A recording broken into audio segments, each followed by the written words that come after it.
প্রত্যন্ত অঞ্চলে যাওয়ার পরে একটা ছোট্ট ঘর পেলেন। সেই ছোট্ট ঘরের একজন বাসিন্দা ছিলেন বুড়ি মানুষ। বুড়ি মানুষকে লক্ষ্য করে তিনি সালাম দিলেন। সালাম দিয়ে বলছেন, বুড়িমা আপনি কেমন আছেন? খুব ভালো নাই। কেন, কি হয়েছে? শুনেছি ওমর ফারুকের মতো নাকি একজন শাসক দেশের দায়িত্ব গ্রহণ করেছে, সে তো কোনোদিন আমাকে দেখতে আসলো না, কোনোদিন আমাদের খোঁজ খবর নিল না। ওমর ফারুক রাদিয়াল্লাহু তাআলা আনহুর সামনে দাঁড়ায় কথা বলছেন, মহিলা জানে না। এবার তিনি বলছেন, ও বুড়িমা, এত দূর কেমন করে আসবে? বড় কষ্টের জায়গা, অনেক দূরের জায়গা, এটা আসা তো সহজ বিষয় নয়। এবার বুড়ি মহিলা জবাব দিচ্ছে, যদি এটা কঠিন মনে হয়, খলিফা ওমরের দায়িত্ব গ্রহণ করার কি দরকার ছিল? কি কথা কি বুঝতেছেন? শোনা মাত্র তিনি কেঁদে ফেলেন, আহারে তাই তো, আমি কেন আসতে পারবো না? মহিলা তো আমাকে ধরে ফেলেছে, জবাব তো নাই। আল্লাহ যদি ধরেন, এই চিন্তা চলে আসলো। সঙ্গে সঙ্গে মহিলাকে লক্ষ্য করে বলছেন, মহিলা শোনেন, আপনি আমাকে না মাফ করা পর্যন্ত আমি এখান থেকে যাব না।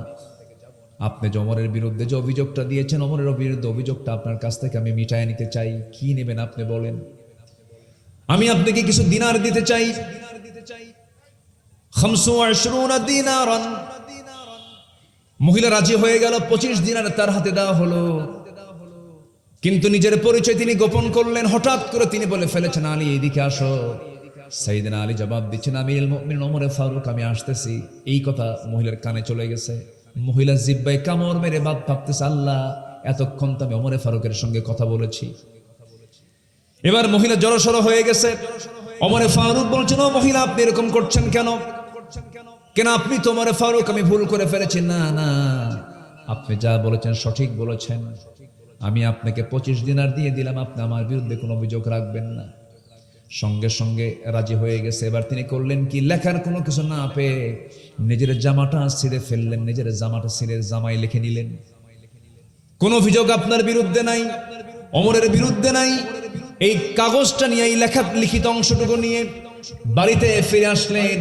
সন্তানদেরকে ডাক দিয়ে বলছেন, সন্তানেরা, আমি ওমর যেদিন দুনিয়া থেকে বিদায় হয়ে যাব, বিদায় হওয়ার সঙ্গে সঙ্গে কাফনের কাপড়টা যখন আমাকে পরিয়ে দেবে, কাফনের কাপড়ের সাথে তোমরা এই চিঠিটা আমার কাফনের সঙ্গে লাগায় দিবা। কিয়ামতের দিন আল্লাহ যখন বলবেন, আমি আল্লাহকে বলবো, আল্লাহ, তোমার বান্দাদের পক্ষ থেকে আমার বিরুদ্ধে কোনো অভিযোগ নাই। জোরে বলেন সুবহানাল্লাহ। শাসক ভালো পেতে হলে শাসককে হতে হবে, থাকতে হবে শাসকের মধ্যে। কার ভয়? আসতে বলবেন না, কার ভয়?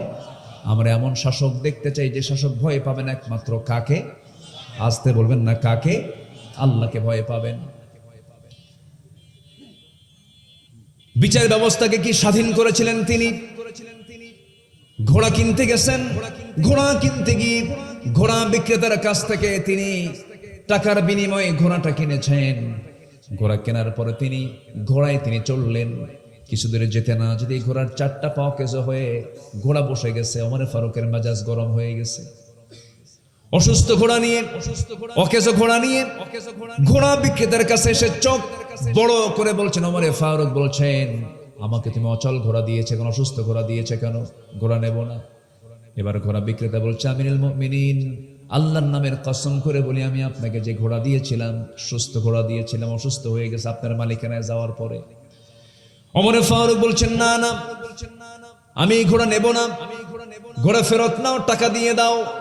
এবার ঘোড়া বিক্রেতা বলতেছে, আমিরুল মুমিনিন, আমি আপনাকে টাকা ফেরত দেব না, ঘোড়াও আমি নেব না, কারণ আপনার মালিকানা যাওয়ার পরে ঘোড়া অকেজো হয়ে গেছে, অসুস্থ হয়ে পড়েছে। তাহলে কি করা যায়? এবার ঘোড়া বিক্রেতা, সাধারণ একজন ঘোড়া বিক্রেতা, শাসনকর্তার সামনে দাঁড়িয়ে বলছে, চলুন, কোনটা যা হয় হবে, আদালতে যাই। বিচারক যে ফয়সালা দেবে সেই ফয়সালা আমার ফয়সালা। ওমর ফারুক মুস্কি হাসি মেরে বললেন, ও ঘোড়া বিক্রেতা, তুমি যদি এটাই চাও, আমি তো বাধ্য, চলো আমরা বিচারের মুখোমুখি হয়ে যাই। সাধারণ একজন ঘোড়া বিক্রেতার বিচারের অধিকার আছে না নাই? আসতে বলুন, আছে না নাই বলেন? চলে গেলেন দুজন মিলে, আদালত চত্বরে গিয়ে হাজির হলেন। বিচারালয়ে চলে গেলেন। বিচারপতির সামনে দাঁড়ায় গেছেন ওমর ফারুক রাদিয়াল্লাহু তাআলা আনহু। সঙ্গে সঙ্গে বিচারে বসা বিচারক কাজী শুরাইহ ইবনুল হারিস আল কিন্দি রাহমাতুল্লাহ আলাইহি 100 বছরেরও বেশি বয়স তার হয়েছিল জীবনে। কাজী শুরাইর সামনে দাঁড়ায়া ওমরে ফারুককে দেখে সালাম জানায়, বলছেন আমিরুল মুমিনিন, আপনি এই আদালতে কেন আসছেন? তারও তো আমির তিনি, তারও খলিফা তিনি। ওমরে ফারুক বলছেন, বিচারপতি কাজী শুরাই, তুমি তোমার চেয়ারে বসে যাও, বিচার শুরু করে ফেলো। কি হয়েছে? আমার বিরুদ্ধে মামলা দিছে। কে মামলা দিছে? কে মামলা দিছে? কোন বড় কোনো ব্যক্তি, সামাজিক বড় মর্যাদা তার? সাধারণ সিম্পল একজন নাগরিক, তার কেউ চেনেই না। একজন ঘোড়া বিক্রেতা মামলা দিয়ে ওমরে ফারুক আদালতে হাজির করেছেন। ওমরে ফারুক সামনে দাঁড়ায় বলে, বিচারপতি, বিচারক, সুষ্ঠুভাবে বিচার করো, ওজন ঠিক রাখো। ওয়াকিমুল ওয়াজনা ওয়াকিমুস সালাহ আকিমুদ্দিন, সবকিছু আমাদের ঠিক রাখতে হবে, মিজান কায়েম করতে হবে, ওজন ঠিক রাখতে হবে, দিন কায়েম করতে হবে, নামাজ কায়েম করতে হবে। আকিমুদ্দিন আকিমুস সালাহ ওয়া আকিমুল ওয়াজনা, আছে না? এবার বিচারপতি বিচারের চেয়ারে বসে দুপক্ষের কথাই শুনলেন। দুপক্ষের কথা শুনে এবার রায় দিচ্ছেন। সাইয়েদনা ওমর ফারুক রাদিয়াল্লাহু আনহুকে লক্ষ্য করে বলছেন, ইয়া আমিরাল মুমিনিন, দুপক্ষের কথাই শুনলাম আমি, কিন্তু আজকের রায়টা আপনার পক্ষে যাবে না, আজকের রায়টা ঘোড়াওয়ালার পক্ষে যাবে। কারণ আপনি ঘোড়া কিনেছেন, যখন কিনেছেন লেনদেন করেছেন, ঘোড়াটা সুস্থ ছিল। আপনি আমার সামনে কথা বলছেন, আমি আপনার সামনে কথা বলছি, আমরা দুইজন এই জায়গা থেকে নিরাপদে বাড়ি পর্যন্ত ফিরতে পারবো, তার কোনো গ্যারান্টি আছে নাকি? না, জীবনের কোনো গ্যারান্টি নাই। যে কোনো মুহূর্তে মানুষ অসুস্থ হয়ে যেতে পারে, যে কোনো প্রাণী অসুস্থ হয়ে যেতে পারে। অসুস্থ হয়ে গেছে আপনার মালিকানা আসার পরে, অতএব ঘোড়াটা আপনি ফেরত পাবেন না। অসুস্থ ঘোড়ার মালিক আপনাকে হতে হবে, তাকে টাকা দিয়ে দিতে হবে, আপনি টাকা ফেরত নিতে পারবেন না। ওমরে ফারুক মাথা নিচু করে মুস্কি হাসি মেরে দরবার থেকে বের হয়ে আসলেন, বিচারালয় থেকে বের হয়ে আসলেন। পরের দিন মজলিসে শুরার বৈঠকে, কেন্দ্রীয় বৈঠকে বসে সবাইকে উল্লেখ করে বলছেন, তোমরা কি জানো, গতকালকে আমি এক বিচারের মুখোমুখি হয়েছিলাম। অনেক বড় সাহস, ব্যক্তি দেখে বিচার করলো না, ন্যায় দেখে বিচার করলো, কোরআনকে সামনে রেখে বিচার করলো, আমার বিরুদ্ধে রায় দিয়ে দিয়েছে। কত বড় সাহস! ওই ব্যক্তিকে আঞ্চলিক বিচারপতির পদ না দিয়ে ওমরে ফারুক আজকে আমি তাকে জাতীয় বিচারপতির চেয়ারে বসায়া দিলাম। জোরে বলেন সুবহানাল্লাহ, আর জোরে বলেন সুবহানাল্লাহ। আমানতদারিতা। সাইয়েদনা ওমর ফারুক রাদিয়াল্লাহু তাআলা আনহু একজন আমানতদার শাসক ছিলেন, দায়িত্বশীল একজন শাসক ছিলেন। দায়িত্ব কাকে বলে তিনি তা বুঝিয়ে দিয়েছেন। সমতা রক্ষা করেছেন, সম্মতার মূর্ত প্রতীক তিনি ছিলেন। রাষ্ট্রের পক্ষ থেকে এক বোতল মধু তিনি পেলেন। কয় বোতল? এক বোতল মধু। সেই মধুটা নিয়ে সাইয়েদনা ওমর ফারুক রাদিয়াল্লাহু তাআলা আনহু মধুর বোতল নিয়ে বাড়িতে চলে আসলেন। এসে বউটাকে ডাক দিয়ে বলছেন, আমার স্ত্রী শোনো, এই যে মধুর বোতল দিলাম, আমরা আমাদের পরিবার সহ 4 জন ফ্যামিলি এখানে আছে, মোট 5টা ভাগ হবে। এই বোতলের মধুকে 5 ভাগে ভাগ করে 1 ভাগ আমাদের জন্য রেখে বাকি 4 ভাগ 4টা করে পৌঁছায় দিবা, কোনো কম বেশি যেন না হয়। এই দায়িত্ব বউকে দিলেন। স্ত্রীকে দেওয়ার কয়েক মিনিট পরে এবার বলছেন, স্ত্রী ভুল হয়ে গেছে, সরি, আমাকে বোতলটা ফেরত দাও। আবার মধুর বোতলটা ফেরত নিলেন। ফেরত নিয়ে সাইয়েদনা ওমর ফারুক রাদিয়াল্লাহু তাআলা আনহু সেই মধুর বোতল নিয়ে প্রতিবেশীর কাছে চলে গেলেন।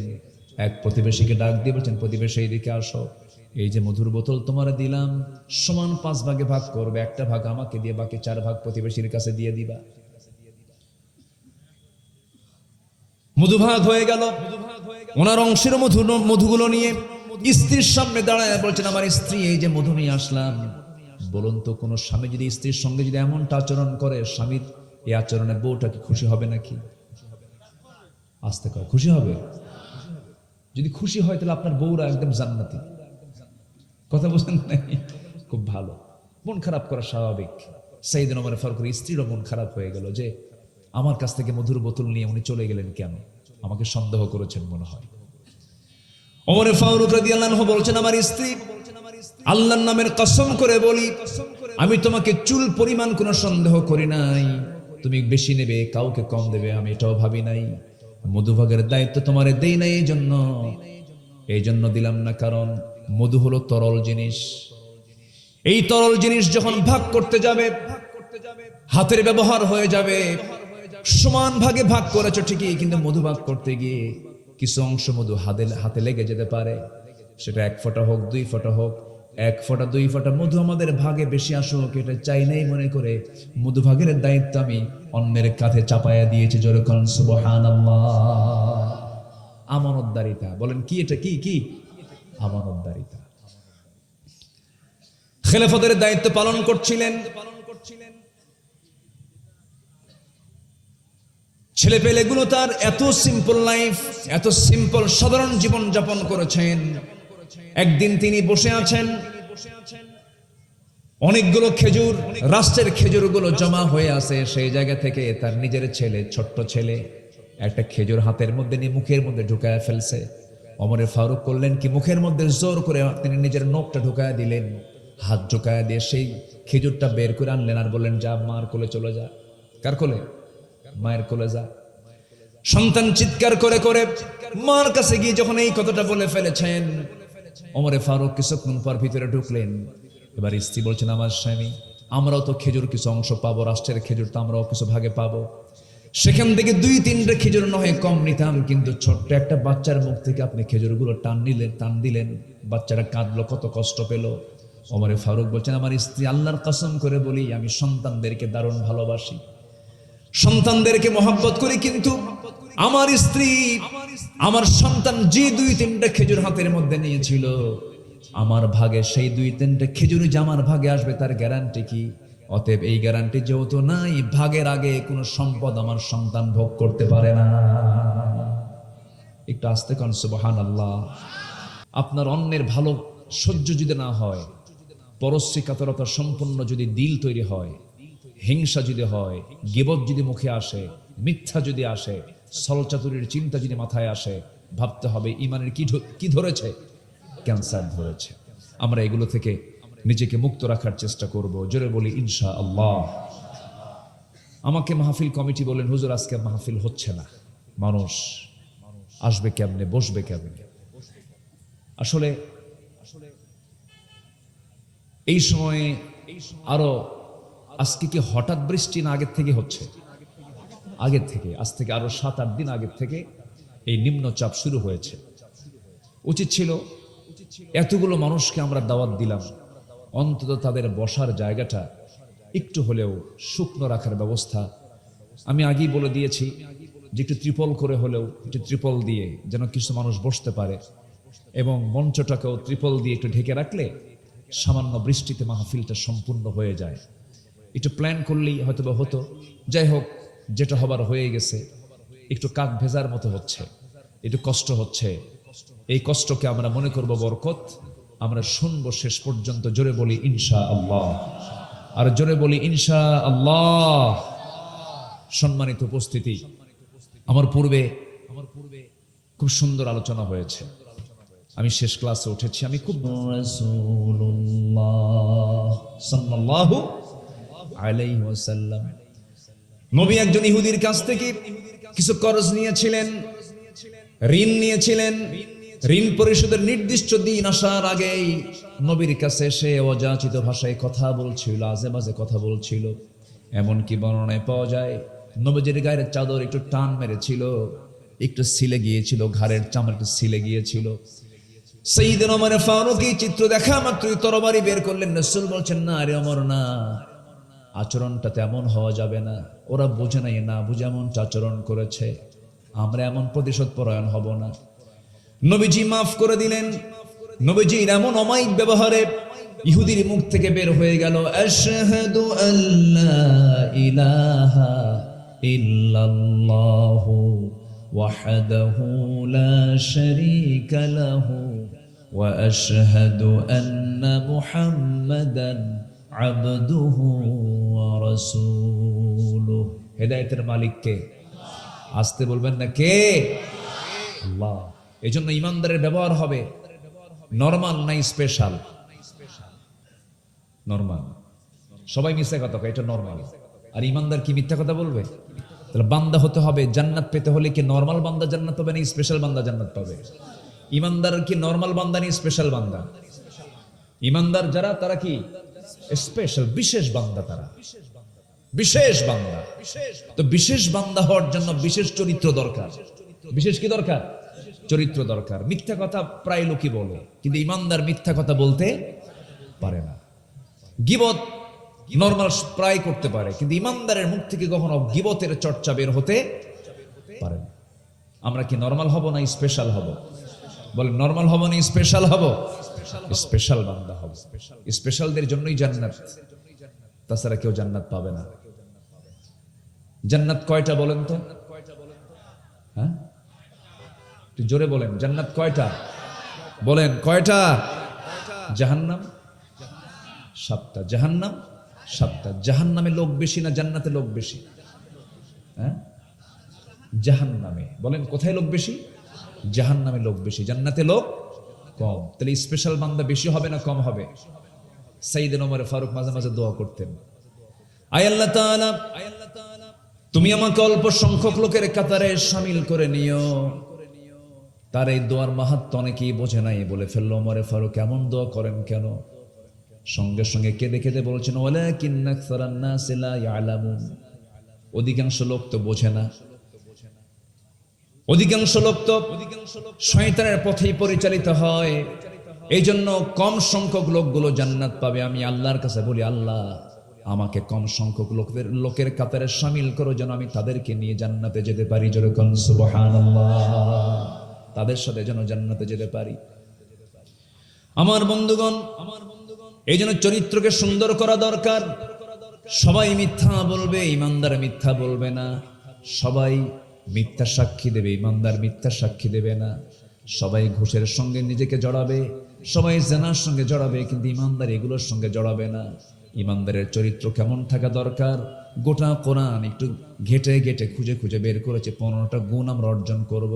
আশা করা যায় 15টা গুণ থাকবে, যার জান্নাত হবে তার। জোরে বলি সুবহানাল্লাহ। একটাও কি বলেছি? তাহলে কি ওয়াজ কি শুরু হচ্ছে না? শুরু হচ্ছে। প্রস্তুতি আছে তো সবার? থাকার প্রস্তুতি আছে তো ইনশাআল্লাহ? আচ্ছা, আল্লাহ কবুল করুন। জোরে বলি আমিন। আমাকে যারা শোনেন, আমি নগণ্য, আমার এলেম কালাম তেমন। আমাকে যারা শোনেন, আমার প্রায় 26 বছর এই মাহফিল অঙ্গনে আমি কাজ করছি। আমি চেষ্টা করি আমার কথার ভিতরে আজে বাজে কোনো কথা না নিয়ে আসা। আমি কখনো মাহফিলে আমার কোনো প্রসঙ্গ নিয়ে আমি কথা সহজে বলি না, খুব রেয়ার। হয়তো কোনো মেসাল দিতে নিয়ে যখন কোনো আলোচকের মুখ থেকে আমিত্ব প্রকাশ পাবে, তখনই তার মধ্যে নানা ভুলভাল বের হয়ে যাবে। ঠিক কিনা বলেন? যেরকম ছেলেরা বলল আমাদেরকে কোটা সংস্কার চাই, কোটাকে সংস্কার করতে হবে। কোটা নিয়ে আন্দোলন হলো, শেষ পর্যন্ত জবাব আসলো, একটা শীর্ষ পদ থেকে জবাব আসলো যে কোটা বাতিল যদি হয় রাজাকারের নাতিপুতিরা চাকরি পাবে। বলেন তো, এই যে কথাটা, এর মধ্যে কি আমিত্ব আছে কিনা বলেন? অহংকার আছে কিনা বলেন? অহংকার আছে না নাই? আমি বঙ্গবন্ধুর কন্যা, অমক তমক। মনে হয় দেশটা তারা ভেবেছিলেন তাদের পৈতৃক সম্পত্তি। আস্তে কোন কেন? যা মনে করেছেন তাই করতে চাইছেন, কিন্তু না। আমিত্ব, অহংকার যখন কারো ভিতরে ঢুকে পড়বে, ভাববেন যে তার পতন খুব নিকটবর্তী। এই জন্য অহংকার নিয়ে আসা যাবে না। আমরা উদার হব। জোরে বলি ইনশাআল্লাহ। রাস্তার ফকির ও কার বান্দা? আসতে বলবেন না, কার বান্দা? ফকিরকে ফকির ভেবে আন্ডার এস্টিমেট করবেন না, আপনি ইমানদার হতে পারবেন না। আল্লাহ তাআলা কাকে কেমন করে কবুল করবেন বলা বড় মুশকিল। ওয়ালা তুসাইর খাদ্দাকা লিন-নাসি ওয়ালা তামশি ফিল আরদি মারহা। মানুষকে এড়িয়ে যেও না, মানুষকে আন্ডার এস্টিমেট করো না। সম্পদের আধিক্য দেখে একজনকে দাম দিবা। সম্পদ কম, গরিব মানুষ রিকশা চালায়, ভ্যান চালায়, তুমি তাকে কম গুরুত্ব দিবা না। না, ইমানদারের চোখে সেই লোকটা ওই ধনী লোকটার মধ্যে তফাৎ নাই, বরঞ্চ ইমানদার ব্যক্তি ইমানদার ব্যক্তিকে প্রাধান্য দেবে। জোরে বলি সুবহানাল্লাহ। আমার নবীজি একদিন বসে আছেন, কাফের মুশরিকরা দামি দামি নেতাগুলো, সমাজে তাদের বিশাল মর্যাদা, ওই কুরাইশদের বড় বড় লিডার গুলো নবীর সামনে এসে যখন বসে পড়েছে, আমার নবীর সামনে একজন অন্ধ সাহাবী, কি সাহাবী বলেন? অন্ধ সাহাবী নবীর সামনে এসে কথা বলতে চান। আমার নবীজি ওই কাফেরদেরকে বেশি প্রাধান্য দিচ্ছিলেন, গুরুত্ব দিচ্ছিলেন। আল্লাহ তাআলা সঙ্গে সঙ্গে আয়াত নাজিল করে রাসূলকে জানিয়ে দিচ্ছেন, আবাসা ওয়া তাওয়াল্লা আন জাআহুল আ'মা ওয়া মা ইউদরিকা লাআল্লাহু ইয়াযাক্কা। জোরে বলি আল্লাহু আকবার। ওই অন্ধ লোকটা আপনার সামনে আসলো, সে আমার কাছে বেশি দামি।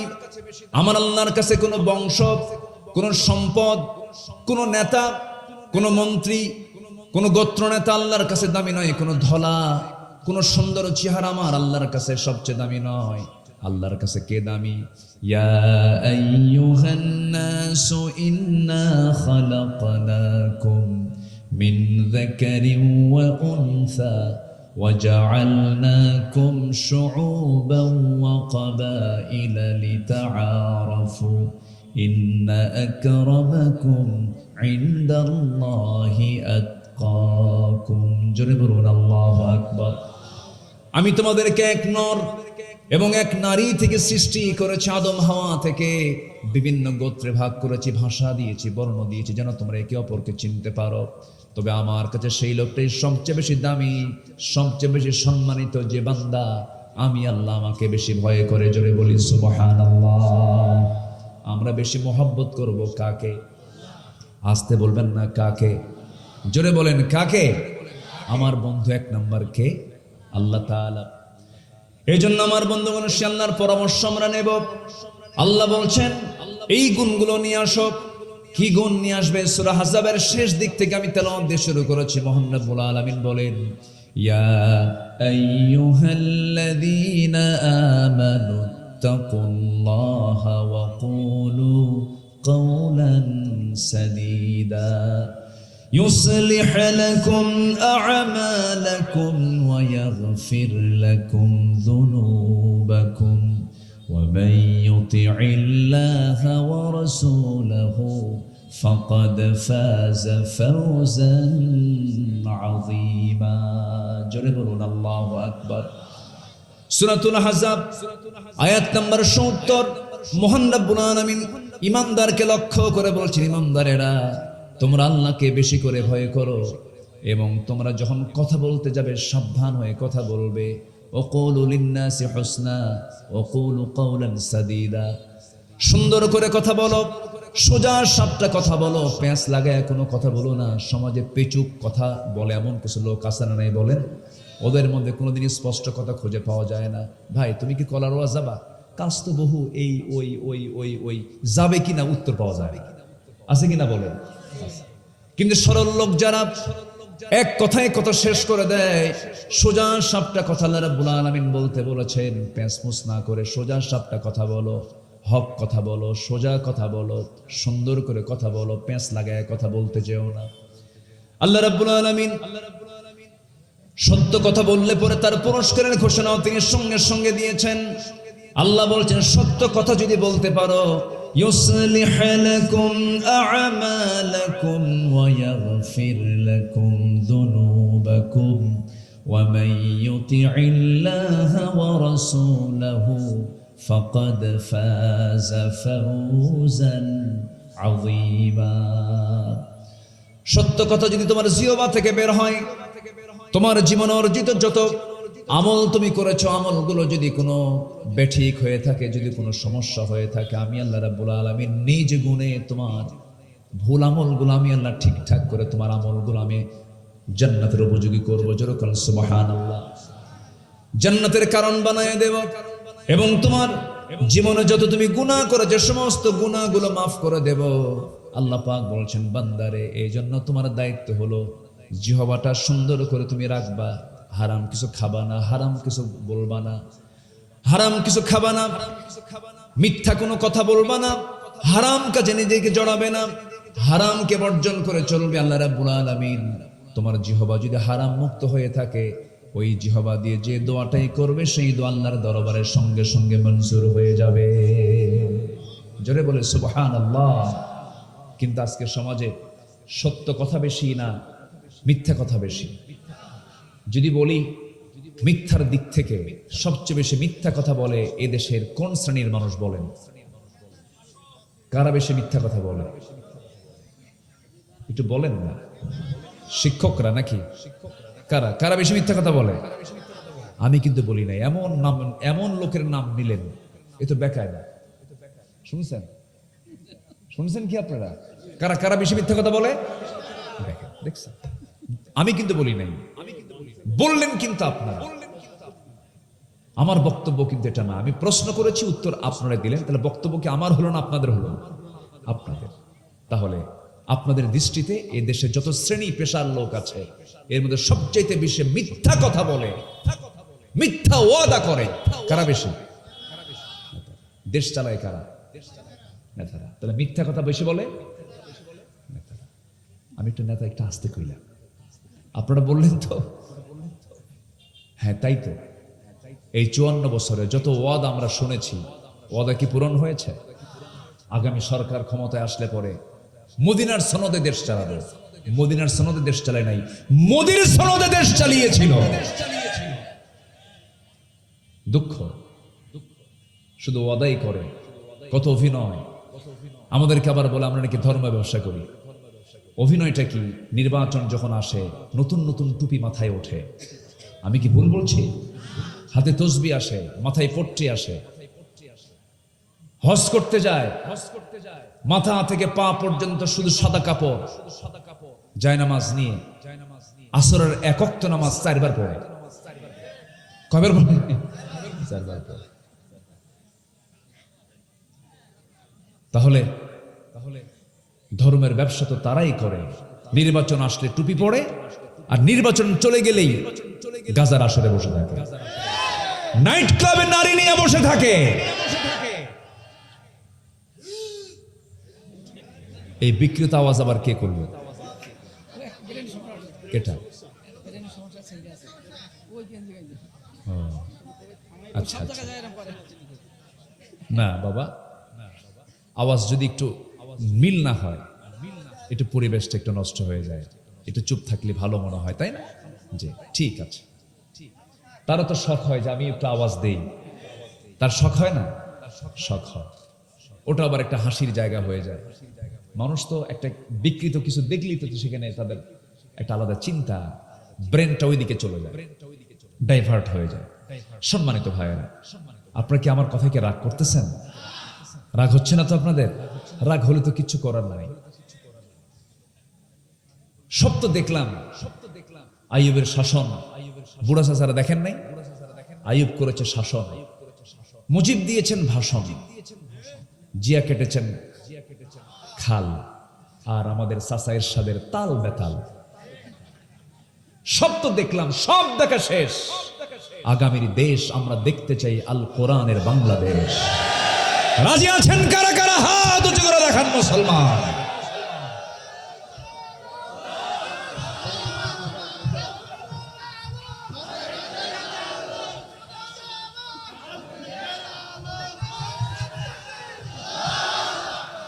আল্লাহ কবুল করুন। জোরে বলি আমিন, আরো জোরে আমিন।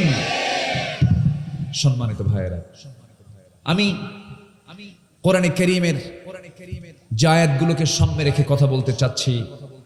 আল্লাহ পাক ইমানদারকে দেখতে চান মিথ্যুক না সত্যবাদী? বলেন, মিথ্যাবাদী না সত্যবাদী? সত্যবাদী। আমরা সত্যবাদী হব, জোরে বলি ইনশাআল্লাহ।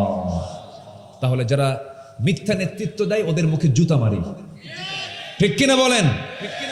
ওদের নেতৃত্ব আর আমরা দেখতে চাই না। আমরা বিরক্ত, আমরা অতিষ্ঠ, আমরা ধোঁকা খেয়েছি অনেক, আমরা মজলুম হয়েছে অনেক। আমার দেশের প্রবাসীরা, আজকে মাহফিল কাদের নিয়ে? এই প্রবাসীরা হাড় ভাঙ্গা পরিশ্রম করে অর্থগুলো দেশে পাঠায়, কৃষি কাজ করে কৃষকরা দেশের অর্থনীতিকে সামনের দিকে আগায় দেয়। গার্মেন্টস শ্রমিকরা সীমিত বেতনে শ্রম দিয়ে দেশের অর্থনীতিকে চাঙ্গা করে তোলে। সবাই মূর্খ অশিক্ষিত, এরা দেশকে আগায় দিল আর কলমের খোঁচা দিয়া বিসিএস ক্যাডার হয়ে দেশের সম্পদ সবগুলো লোপাট করে দেশ থেকে পাচার করলো। ওরা আমাদের বন্ধু নয়, দুশমন, শত্রু আমাদের, ঠিক কিনা? রাগ করছেন? এই জন্য আমরা সততার সঙ্গে থাকবো, জোরে বলি ইনশাআল্লাহ। সত্যবাদীর সঙ্গে আমরা বন্ধুত্ব করব, জোরে বলি ইনশাআল্লাহ। সত্য আছে যেখানে আমরা আছি সেখানে আমরা সত্যকে লালন করব। আল্লাহ কবুল করুন, জোরে বলি আমিন। আরো জোরে বলি আমিন। আমার বন্ধুগণ, সত্যবাদিতা বড় একটা গুণ। একজন ব্যক্তির কথা মনে পড়ে গেল, নাম শুনেছেন সবাই আমার দেশে এখন এই মুহূর্তে। মুরিদ বেশি না পীর বেশি? পীর বেশি, পীরই বেশি, বহু পীর। এত পীর থাকার পরও সুদ বন্ধ হয় না, এত পীর দরবার থাকার পরও ঘুষ বন্ধ হয় না, জেনা বন্ধ হয় না, ব্যভিচার বন্ধ হয় না। আমার দেশে বহু পীরের দরবার, কিন্তু একজন পীরের নাম আমার মনে আসলো এই মুহূর্তে, আব্দুল কাদের জেলানী। নাম শুনেছেন তো? তিনি ছিলেন পীরদের পীর। আবার তার ব্যাপারেও আবার বাজে কথা কেউ বলে।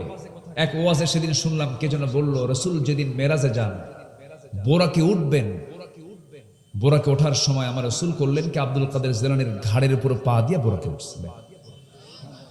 এই ওয়াজটা যে পাইলো কোথায়? ওর কাছে শয়তান ওহী নাজিল করছে। কে ওহী নাজিল করছে? শয়তান। বাজে কথা। কোথায় আব্দুল কাদের রসুল মেরাজের সময় নাকি তার ঘাড়ে পা দিয়েছেন? এগুলো ভিত্তিহীন কিছু কথা আমার দেশে আছে না নাই বলেন তো? আচ্ছা, কিন্তু সত্যি আব্দুল কাদের বড় একজন আল্লাহওয়ালা ছিলেন, বড় বুজুর্গ ছিলেন। ছোট্টবেলায় এমন পরিবার থেকে তিনি গড়ে উঠেছেন, মাটা অদ্ভুত বড় আবেদা ছিলেন। জাত ভালো হলে সন্তানও ভালো হয়। যদি আপনি গাছের জাত যদি ভালো না হয়, যতই মাটি ভালো হোক, আবাদ ফলন ভালো হয় না। আব্দুল কাদের জেলানীর মা আব্দুল কাদেরকে পাঠায় দিচ্ছেন দিন শিক্ষার জন্য। অনেক দূরে চলে যাবে। ছোট শিশু আব্দুল কাদের পাশে বসে চোখের পানি ফেলে দোয়া করে বলছে, আল্লাহ আমার আব্দুল কাদেরকে বড় আল্লাহওয়ালা বানাও।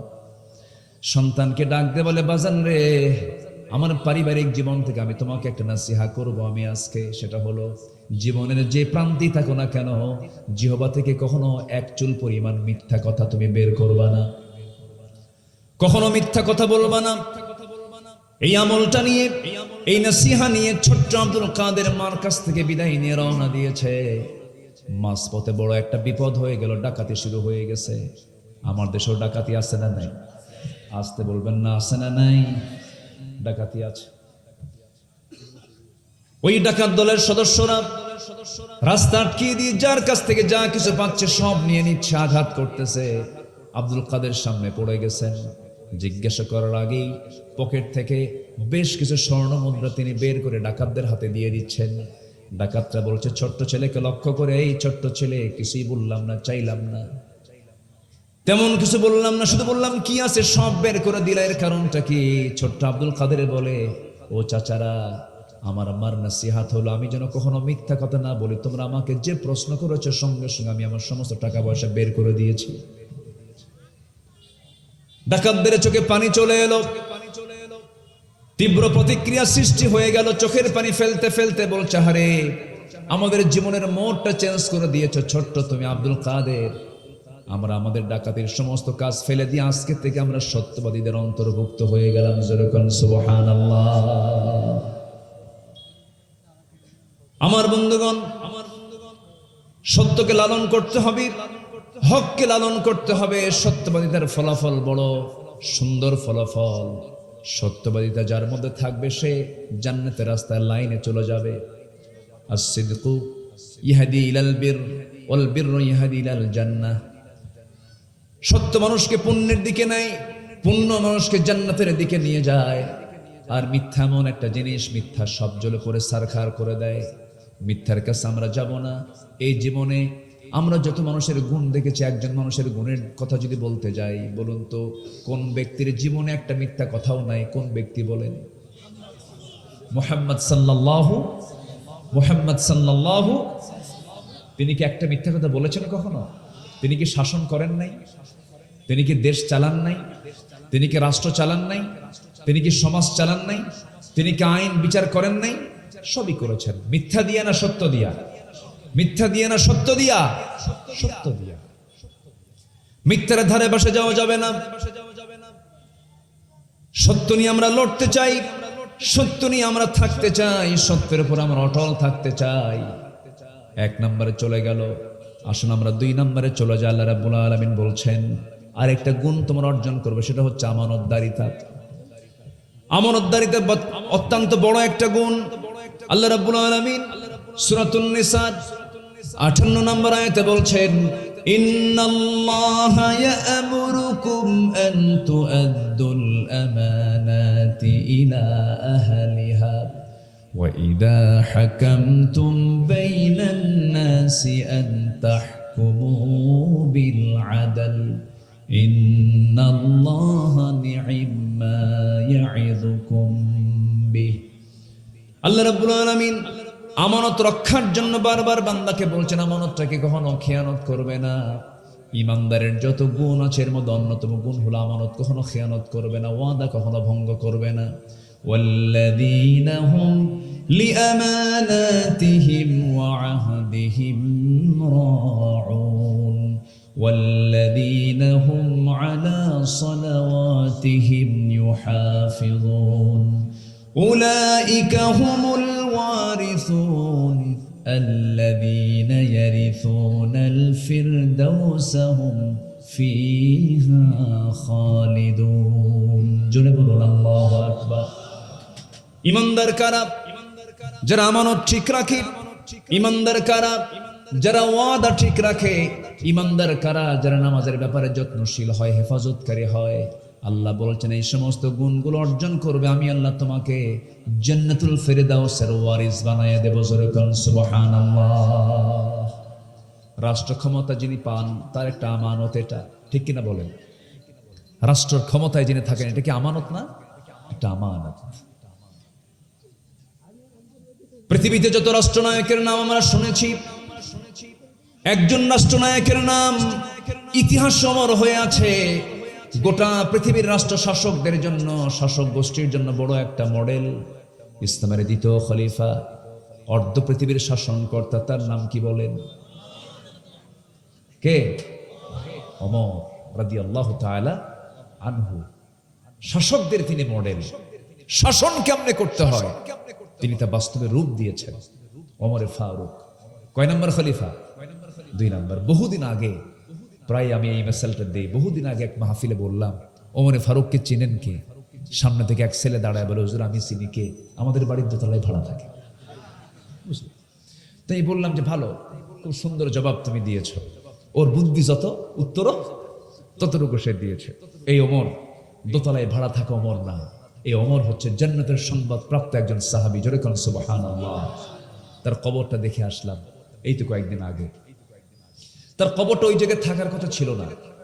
তিনি যে কবরে শুয়ে আছেন এই কবরটা তার হওয়ার কথা ছিল না। প্ল্যান ছিল ভিন্ন, কিন্তু হয়ে গেছে। কেমন করে? আমার নবীজির ইন্তেকাল হয়েছে মক্কায় না মদিনায়? বলেন তো। মদিনায়। বলেন কোথায়? বলেন একটু বলেন। মদিনায়। জন্ম নিয়েছেন কোথায়? মক্কায়। মৃত্যুবরণ করেছেন মদিনায়। নবীর শহরটা হয়ে গেছে পরে কোনটা? মদিনা। কিন্তু আসল শহর, জন্মস্থান ছিল কোথায়? মক্কা। গোটা পৃথিবীর সবচেয়ে দামি এরিয়াতে আমার নবীর জন্ম। মানে পৃথিবীর প্রথম ঘর হলো আল্লাহর ঘর। সেই ঘরের সামনের দিকের বাসিন্দা হচ্ছেন মুহাম্মদ সাল্লাল্লাহু আলাইহি ওয়াসাল্লাম, এবং তার জন্ম হলো দোতলায়। কোন তলায়? দোতলায় জন্ম। এবং নেতৃস্থানীয় পরিবারের তিনি সন্তান ছিলেন। কাবা ঘরের রক্ষণাবেক্ষণ সহ চতুর্দিকের গোত্রীয় নেতৃত্বের দিক থেকে তার দাদা ছিলেন অন্যতম আব্দুল মুত্তালিব। ধনী পরিবারের শাসক গোষ্ঠীর নেতৃস্থানীয় একটা গোষ্ঠীতে তার জন্ম হয়েছিল। বিখ্যাত কোরাইশ বংশে তার জন্ম ছিল। এবং পৃথিবীর সবচেয়ে দামি একটা প্লেসে তার জন্ম।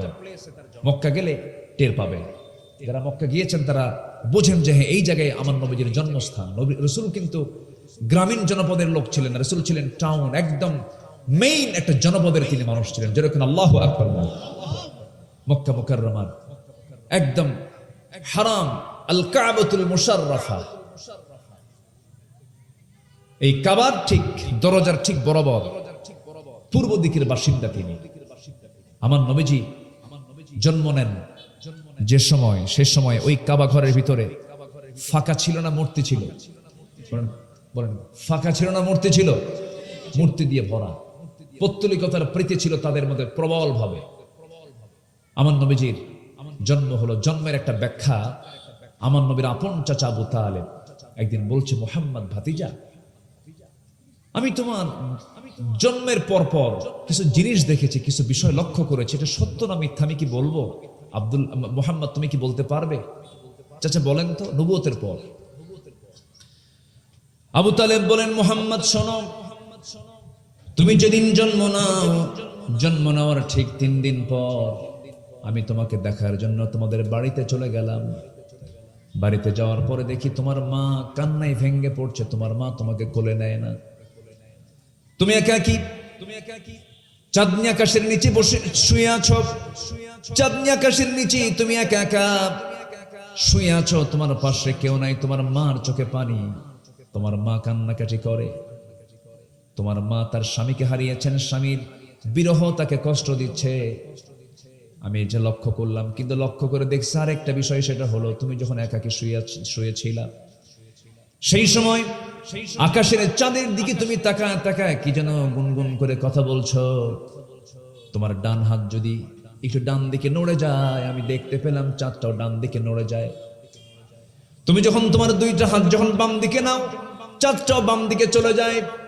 আবার যখন তুমি তোমার হাতটা নিয়ে নিচের দিকে নেমে আসো, চাঁদটা তোমার কাছাকাছি চলে আসে, তোমার হাতও নড়ে, চাঁদও নড়ে আকাশের। আমি কি ভুল দেখেছি না ঠিক দেখেছি? আমাকে বলো তো মুহাম্মদ। আমার নবীজি বাল্য জীবনের স্মৃতিচারণ করে বলছেন, চাচা আপনি সেই রাত্রে যা দেখেছেন 100% সত্য দেখেছেন। জন্মের পূর্বে আমি আমার বাবাকে হারিয়েছি, আমার মা হলেন বিধবা নারী। আমি যখন ভূমিষ্ঠ হলাম, আমি সন্তান হয়ে পৃথিবীতে যখন জন্ম নিলাম, আমার মার বড় শখ ছিল সন্তানরা স্বামীর কোলে উঠায় দেব, স্বামী তো নাই। আমাকে দেখেন বারবার স্বামীর কথা মনে হয়ে যায়, কান্নাকাটির পরিমাণ বেশি হয়ে যায়, এই জন্য আমার মা আমাকে কোলে নিতে পারছিলেন না, আমাকে একাকী রেখে দিয়েছেন। আমার যেন কোনো প্রকার কষ্ট না হয়, সেই জন্য মহান রব্বুল আলামিন ওই রাত্রগুলোর জন্য আকাশের চাঁদনি রাতকে আল্লাহ রব্বুল আলামিন আমার জন্য পুতুল বানিয়ে দিয়েছিলেন, আমার জন্য খেলনা বানিয়ে দিয়েছিলেন। আমি যখন একাকী রাত যাপন করছিলাম, আকাশের চাঁদটা আল্লাহ পাক আমার জন্য খেলনা বানিয়েছিলেন। জোরে কোন সুবহানাল্লাহ। বিশ্বনবীর দাম কত! সেই জন্ম নেওয়া রাসূল মক্কায় জন্ম নিয়ে মৃত্যুবরণ করলেন কোন নগরে গিয়ে? মদিনায় গিয়ে। মদিনার সেই আম্মা জান আয়েশার ঘরেই তার দাফন হয়েছে। জান্নাতুল বাকি আমরা বলি, আসলে জান্নাতুল বাকি না, ওটার নাম হচ্ছে বাকিউল গারকাত, মাকবারাতু বাকি মানে বাকি গোরস্থান। সেখানে প্রায় 10,000 সাহাবী সেখানে শুয়ে আছেন। কত হাজার? 10,000 সাহাবী। এখনো সেই গোরস্থানটা, কবরস্থানটা এখনো আছে। আমার নবীজির যেখানেই তার মৃত্যু হয়েছে, তার মৃত্যু হয়েছে একজন স্ত্রীর ঘরে। সেই স্ত্রীর নাম কি বলুন তো? আম্মা জান আয়েশার ঘরে তার ইন্তেকাল হয়েছে। আমি এই তো 10-12 দিন আগে আল্লাহ পাক ওই জায়গাগুলো আমাকে সফর করার তৌফিক দিয়েছেন, বহুবার গিয়েছি। এবারের সফরটা একটু ভিন্ন হয়েছে আমার, একটু বলবো, কথা বলবো, একটু ভিন্ন হয়েছে। কেন জানেন? আমি গিয়েছি এর আগে, আমার রাসূল বলেছেন আমার ঘর এবং আমার ওই মিম্বার, মা বাইনা বাইতি ওয়া মিম্বারি রাওদাতুম মিন রিয়াদিল জান্নাহ। আমার ঘর এবং ওই মিম্বার এর মাঝে যে ফাঁকা জায়গাটুকু আছে, এটা হলো জান্নাতের টুকরা। এত আস্তে সুবহানাল্লাহ বললেন, একটু জোরে বলেন, আর একটু জোরে বলেন। সবার কি যাওয়ার শখ হয়? সবাই কি যাবেন না ইনশাআল্লাহ? যাওয়ার জন্য নিয়ত দরকার না টাকা দরকার? যাওয়ার জন্য টাকা দরকার না নিয়ত দরকার? টাকা থাকলে যাওয়া যায় না, নিয়ত থাকতে হয়, তাহলে যাওয়া যায়। এক ভরি স্বর্ণের দাম হলো এখন 2 লক্ষ টাকা, এক ভরি। তাহলে একটা মহিলা একটা স্ত্রীর গায়ে যদি আপনি ভরায়া দিতে চান, মিনিমাম বলেন তো কানে, গলা আর হাতের যদি মিলায়া দিতে চান, তাহলে কয় ভরি লাগে? মিনিমাম 2-2.5 ভরি, 3 ভরির নিচে না। আপনি আপনার বউকে আগে সাজাচ্ছেন, সাজান, সমস্যা নাই। সেখান থেকে এক ভরি একটু কমালেই 2 লাখ টাকা ভরি হলো সোনা। আর আমার রাসূলের সোনার মদিনায় যেতে মাত্র লাগে 1.5 লাখ টাকা। একটু প্ল্যান করলে করা যায়, অসম্ভবকে সম্ভব করা যায় যদি সাহায্য কার থাকে? কার থাকে? আল্লাহর থাকে। এক রিকশাওয়ালা, আপনাদের মেবি এই যশোর বেল্টে তার বাড়ি। 2017 সালে আমি গিয়েছিলাম, তো সেই সময় এক ভক্ত আমার, উনি দৌড় মেরে এসে আমাকে জড়িয়ে ধরে বলে, হুজুর আমি দেশে রিকশা চালাই। তো আপনি হজে আসলেন কেমনে? তাও হজে গেছে। আপনি হজে আসলেন কেমনে? হুজুর 15 বছর আমি রিকশা চালাই, প্রত্যেকটা দিন 20 টাকা, 25 টাকা, 30 টাকা করে জমা করে করে করে টাকা জমা হওয়া মাত্রই আমি হজের জন্য জমা দিয়েছি, হজে চলে আসছি। তাহলে বলেন তো, টাকা দরকার না নিয়ত দরকার? নিয়ত দরকার। তো আমার নবীজির কবরটা হচ্ছে আম্মাজান আয়েশা সিদ্দিকার ঘর। সেখানে তিনি শুয়ে আছেন। তিনি ইন্তেকাল করলেন। ইন্তেকাল করার পর খেলাফতের দায়িত্ব গ্রহণ করলেন প্রথম খলিফা আবু বকর সিদ্দিক রাদিয়াল্লাহু তাআলা আনহু। দায়িত্ব গ্রহণ করলেন। দায়িত্ব গ্রহণ করার পরে 2টা বছর চলে গেল। তিনিও নবীর মতোই বাড়িতেই তিনি ইন্তেকাল করলেন, দুনিয়া থেকে বিদায় নিলেন। আম্মাজান আয়েশা সিদ্দিকা বললেন, আমার বাবা আমার নবীর কবরের পাশেই থাকবেন, আমার নবীর সঙ্গেই তিনি ঘুমাবেন, অর্থাৎ আম্মাজান আয়েশার ঘরেই তিনি থাকবেন। আমার নবীর পাশেই তাকে কবরস্থ করা হলো। কবরস্থ করার পরে আম্মাজান আয়েশা সিদ্দিকার সারা জীবনের স্বপ্ন ছিল, আমার যখন মৃত্যু হবে আমি আমার এই ঘরে নবীর সঙ্গে আমি ঘুমাবো, এটাই তার নিয়ত ছিল। কিন্তু দ্বিতীয় খলিফা ওমর ফারুক রাদিয়াল্লাহু তাআলা আনহু প্রায় তিনি একটা দোয়া করতেন, আল্লাহুম্মা রযুকনি শাহাদাতান ফি সাবিলিক ওয়াজআল মাউতি ফি বালাদি রাসূলিক।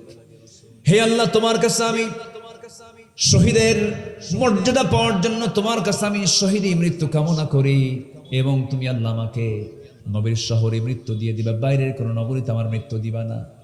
আল্লাহ পাক তার 2টা দোয়াই কবুল করলেন। মদিনায় সেই সময় যুদ্ধ হওয়ার কোনো সম্ভাবনা নাই, কারণ বিজয়িত হয়ে গেছে, মদিনায় যুদ্ধ হবে না। কিন্তু তিনি নামাজে দাঁড়ালেন। একাততায় এসে এক মুনাফিক এসে পিছন দিক থেকে ছুরিকাঘাত করলো, রক্তাক্ত হয়ে নামাজের মধ্যেই পড়ে গেলেন। রক্তাক্ত অবস্থায় তিনি আহত হয়ে পড়ে থাকলেন, জখম হলেন তিনি, রক্ত শূন্যতায় ভুগতে লাগলেন। এমন সময় কাদা কাদা কণ্ঠের সন্তান আব্দুল্লাহকে ডাক দিয়ে বলছে, আব্দুল্লাহ এদিকে আসো, আমি মনে হয় বাঁচবো না, আমি দুনিয়া থেকে বিদায় নিয়ে নেব যে কোনো মুহূর্তে। আমার বড় শখ ছিল আমি নবীর পাশে ঘুমাবো, নবীর পাশে আমার কবর হবে, কিন্তু জায়গা তো আয়েশা সিদ্দিকার, উম্মাহাতুল মুমিনিন আম্মাজান আয়েশা সিদ্দিকার, আমি চাইলেই তো হবে না। আমি মনে হয় দুনিয়া থেকে বিদায় নিয়ে নিচ্ছি, আব্দুল্লাহ তাড়াতাড়ি করে একটু চলে যাও তো। আম্মাজান আয়েশাকে গিয়ে বলো, সে যদি তার জায়গাটা দিয়ে দিত, আমি আমার বড় শখ আমি আমার নবীর পাশে ঘুমাতাম। এই কথা বলে ছেলেকে পাঠায়া দিলেন। ছেলেকে পাঠায়া দেওয়ার পরে এমন প্রস্তাব যখন আম্মাজান আয়েশা সিদ্দিকার কানে চলে গেছে, চোখ দিয়ে টপ টপ করে পানি পড়া শুরু হয়ে গেছে, এবং কেঁদে কেঁদে বলছেন, আহারে জগৎ বিখ্যাত একজন বড় আল্লাহওয়ালা মানুষ, আমিরুল মুমিনিন খলিফাতুল মুসলিমিন, যার ব্যাপারে রাসূল বলেছেন আমার পরে যদি নবুয়তের সিলসিলা যদি জারি থাকতো, লাকানা ওমর, আমার ওমর নবী হয়ে যেত। সেই একজন ব্যক্তি ওমর আমার কাছে একটা আবদার করছে, আমি কেমন করে প্রত্যাখ্যান করি? ও আল্লাহ, আমার নিজের কবরের জায়গাটা আমি আমার ওমরকে দান করে দিলাম। নবী এখন ওমরে ফারুক শুয়ে আছেন, এখন কার কবরের পাশে? নবীর কবরের সাথেই, নবীর সাথেই তিনি এখনো শুয়ে আছেন। দুজন খলিফা এবং রাসূল এক জায়গায়, তিনি এই 3 জন শুয়ে আছেন। আমি এই 10-12 দিন আগে 20 সেপ্টেম্বর, গত 20 সেপ্টেম্বর আমি রাত 3টার দিকে মসজিদে নববীর ভিতরে ঢুকলাম। ঢুকেই ভাবলাম যে মিন রিয়াদিল জান্নাহ, সেই জান্নাতের টুকরা যেটা রাসূল বলেছেন সেখানে ঢুকবো আমি। তো ঢুকেই দেখি আমার অনেক প্রবাসী ভাই সেখানকার খেদমতের দায়িত্বে আছে।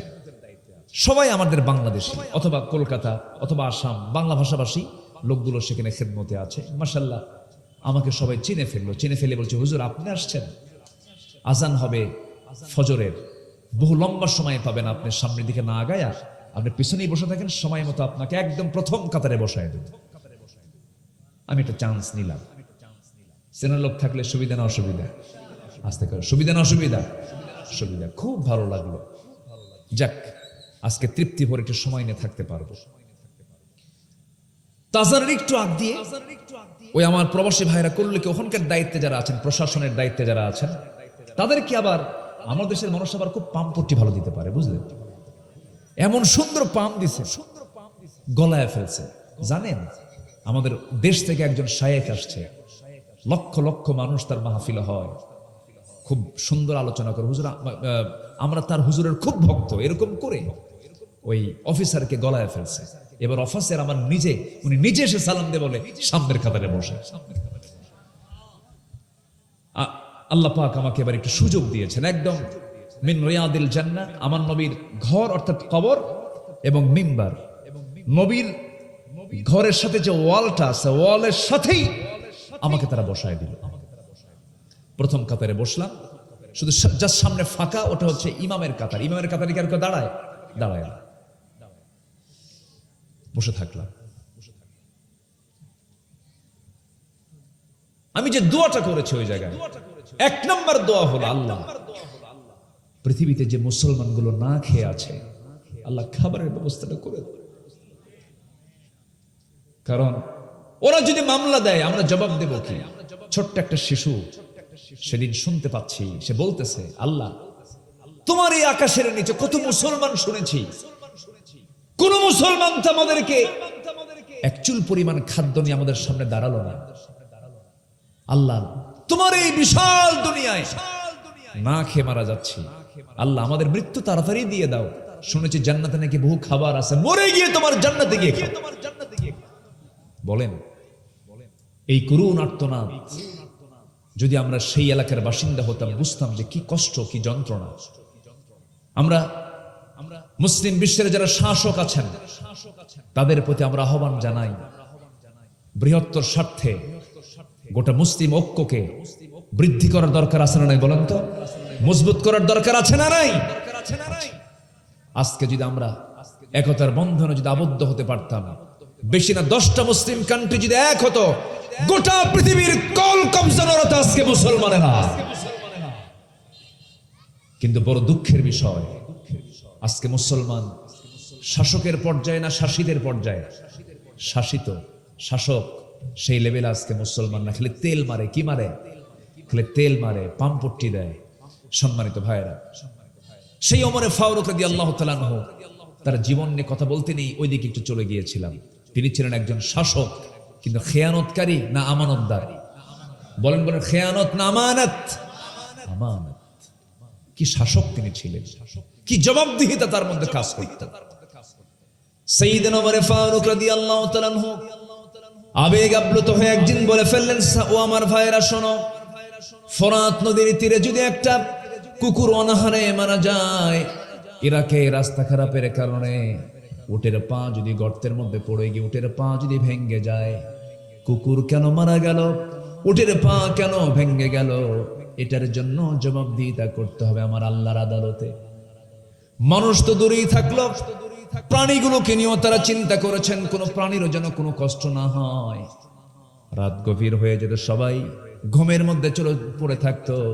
সাইয়েদনা ওমর ফারুক যেদিন থেকে শাসন ক্ষমতা হাতে নিয়েছেন, সেদিন থেকে মৃত্যুর দিন পর্যন্ত একটা রাত তিনি তার পিঠটাকে বিছানার সঙ্গে আলিঙ্গন করতে দেন নাই, বিছানায় তিনি যান নাই।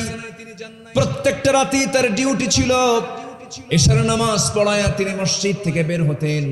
তিনি মুসল্লি ছিলেন না, ইমাম ছিলেন। বলেন বলেন বলেন বলেন, মুসল্লি ছিলেন না, ইমাম ছিলেন। আমরা আমার দেশটাকে এমন করে সাজাতে চাই, যিনি ইমামতি করবেন তিনি সমাজ চালাবেন। আস্তে কোন কেন? যিনি ইমামতি করবেন তিনি কি চালাবেন? সমাজ চালাবেন। ইমাম এবং সমাজ ইমামকে যদি সমাজের দায়িত্ব দেওয়া হয় তাহলে সেখানে বিশ্বাস করা যাবে সেখানে একটা সুখের গন্ধ আমরা অবশ্যই পেয়ে যাব, ঠিক কিনা বলেন? আমরা ইমামদেরকে শুধু নামাজের নেতৃত্বে দেখতে চাই না, প্রত্যেকটা ইমামকে আমরা দেখতে চাই সমাজের নেতৃত্বে ইনশাআল্লাহ। ওমর ফারুক রাদিয়াল্লাহু তাআলা নামাজ পড়ালেন, নামাজ পড়ায়া মসজিদ থেকে বের হয়ে গেলেন। এক রাত্রে বহুদূর চলে গেলেন, এক প্রত্যন্ত অঞ্চলে চলে গেলেন। প্রত্যন্ত অঞ্চলে যাওয়ার পরে একটা ছোট্ট ঘর পেলেন।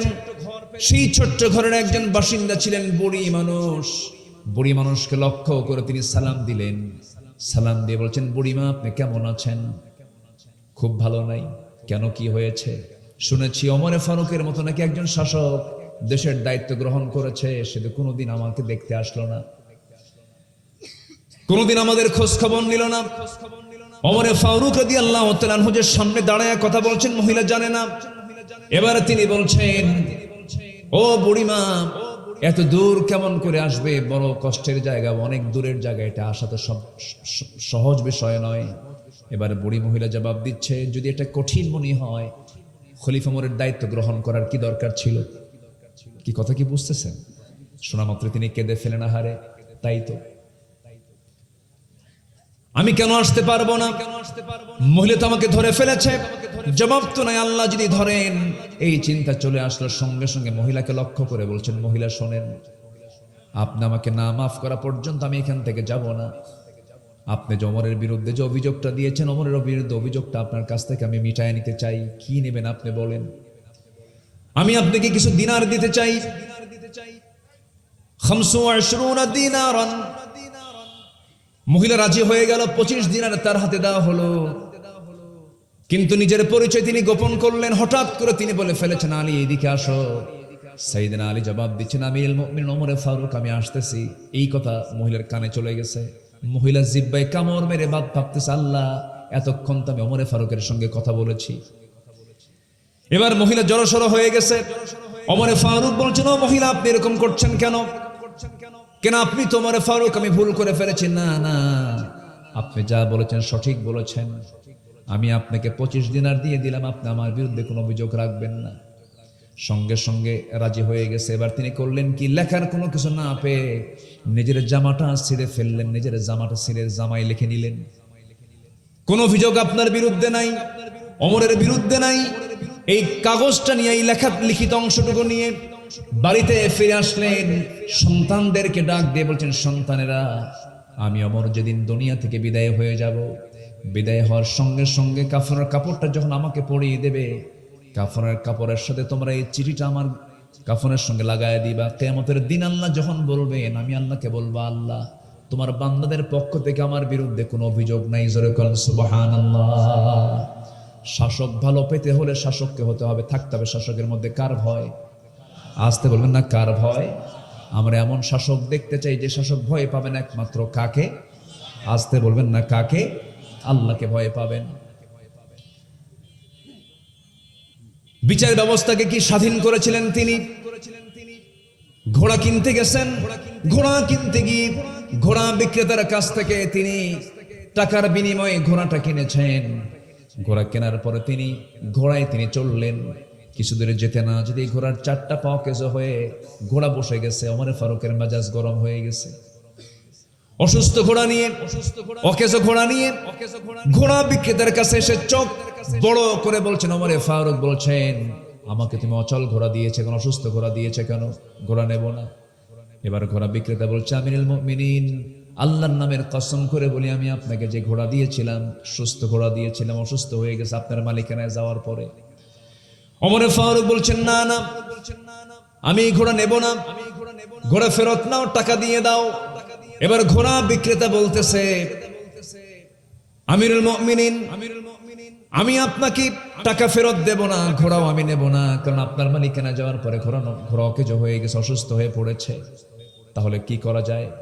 এবার ঘোড়া বিক্রেতা, সাধারণ একজন ঘোড়া বিক্রেতা, শাসনকর্তার সামনে দাঁড়িয়ে বলছে, চলুন, কোনটা যা হয় হবে, আদালতে যাই।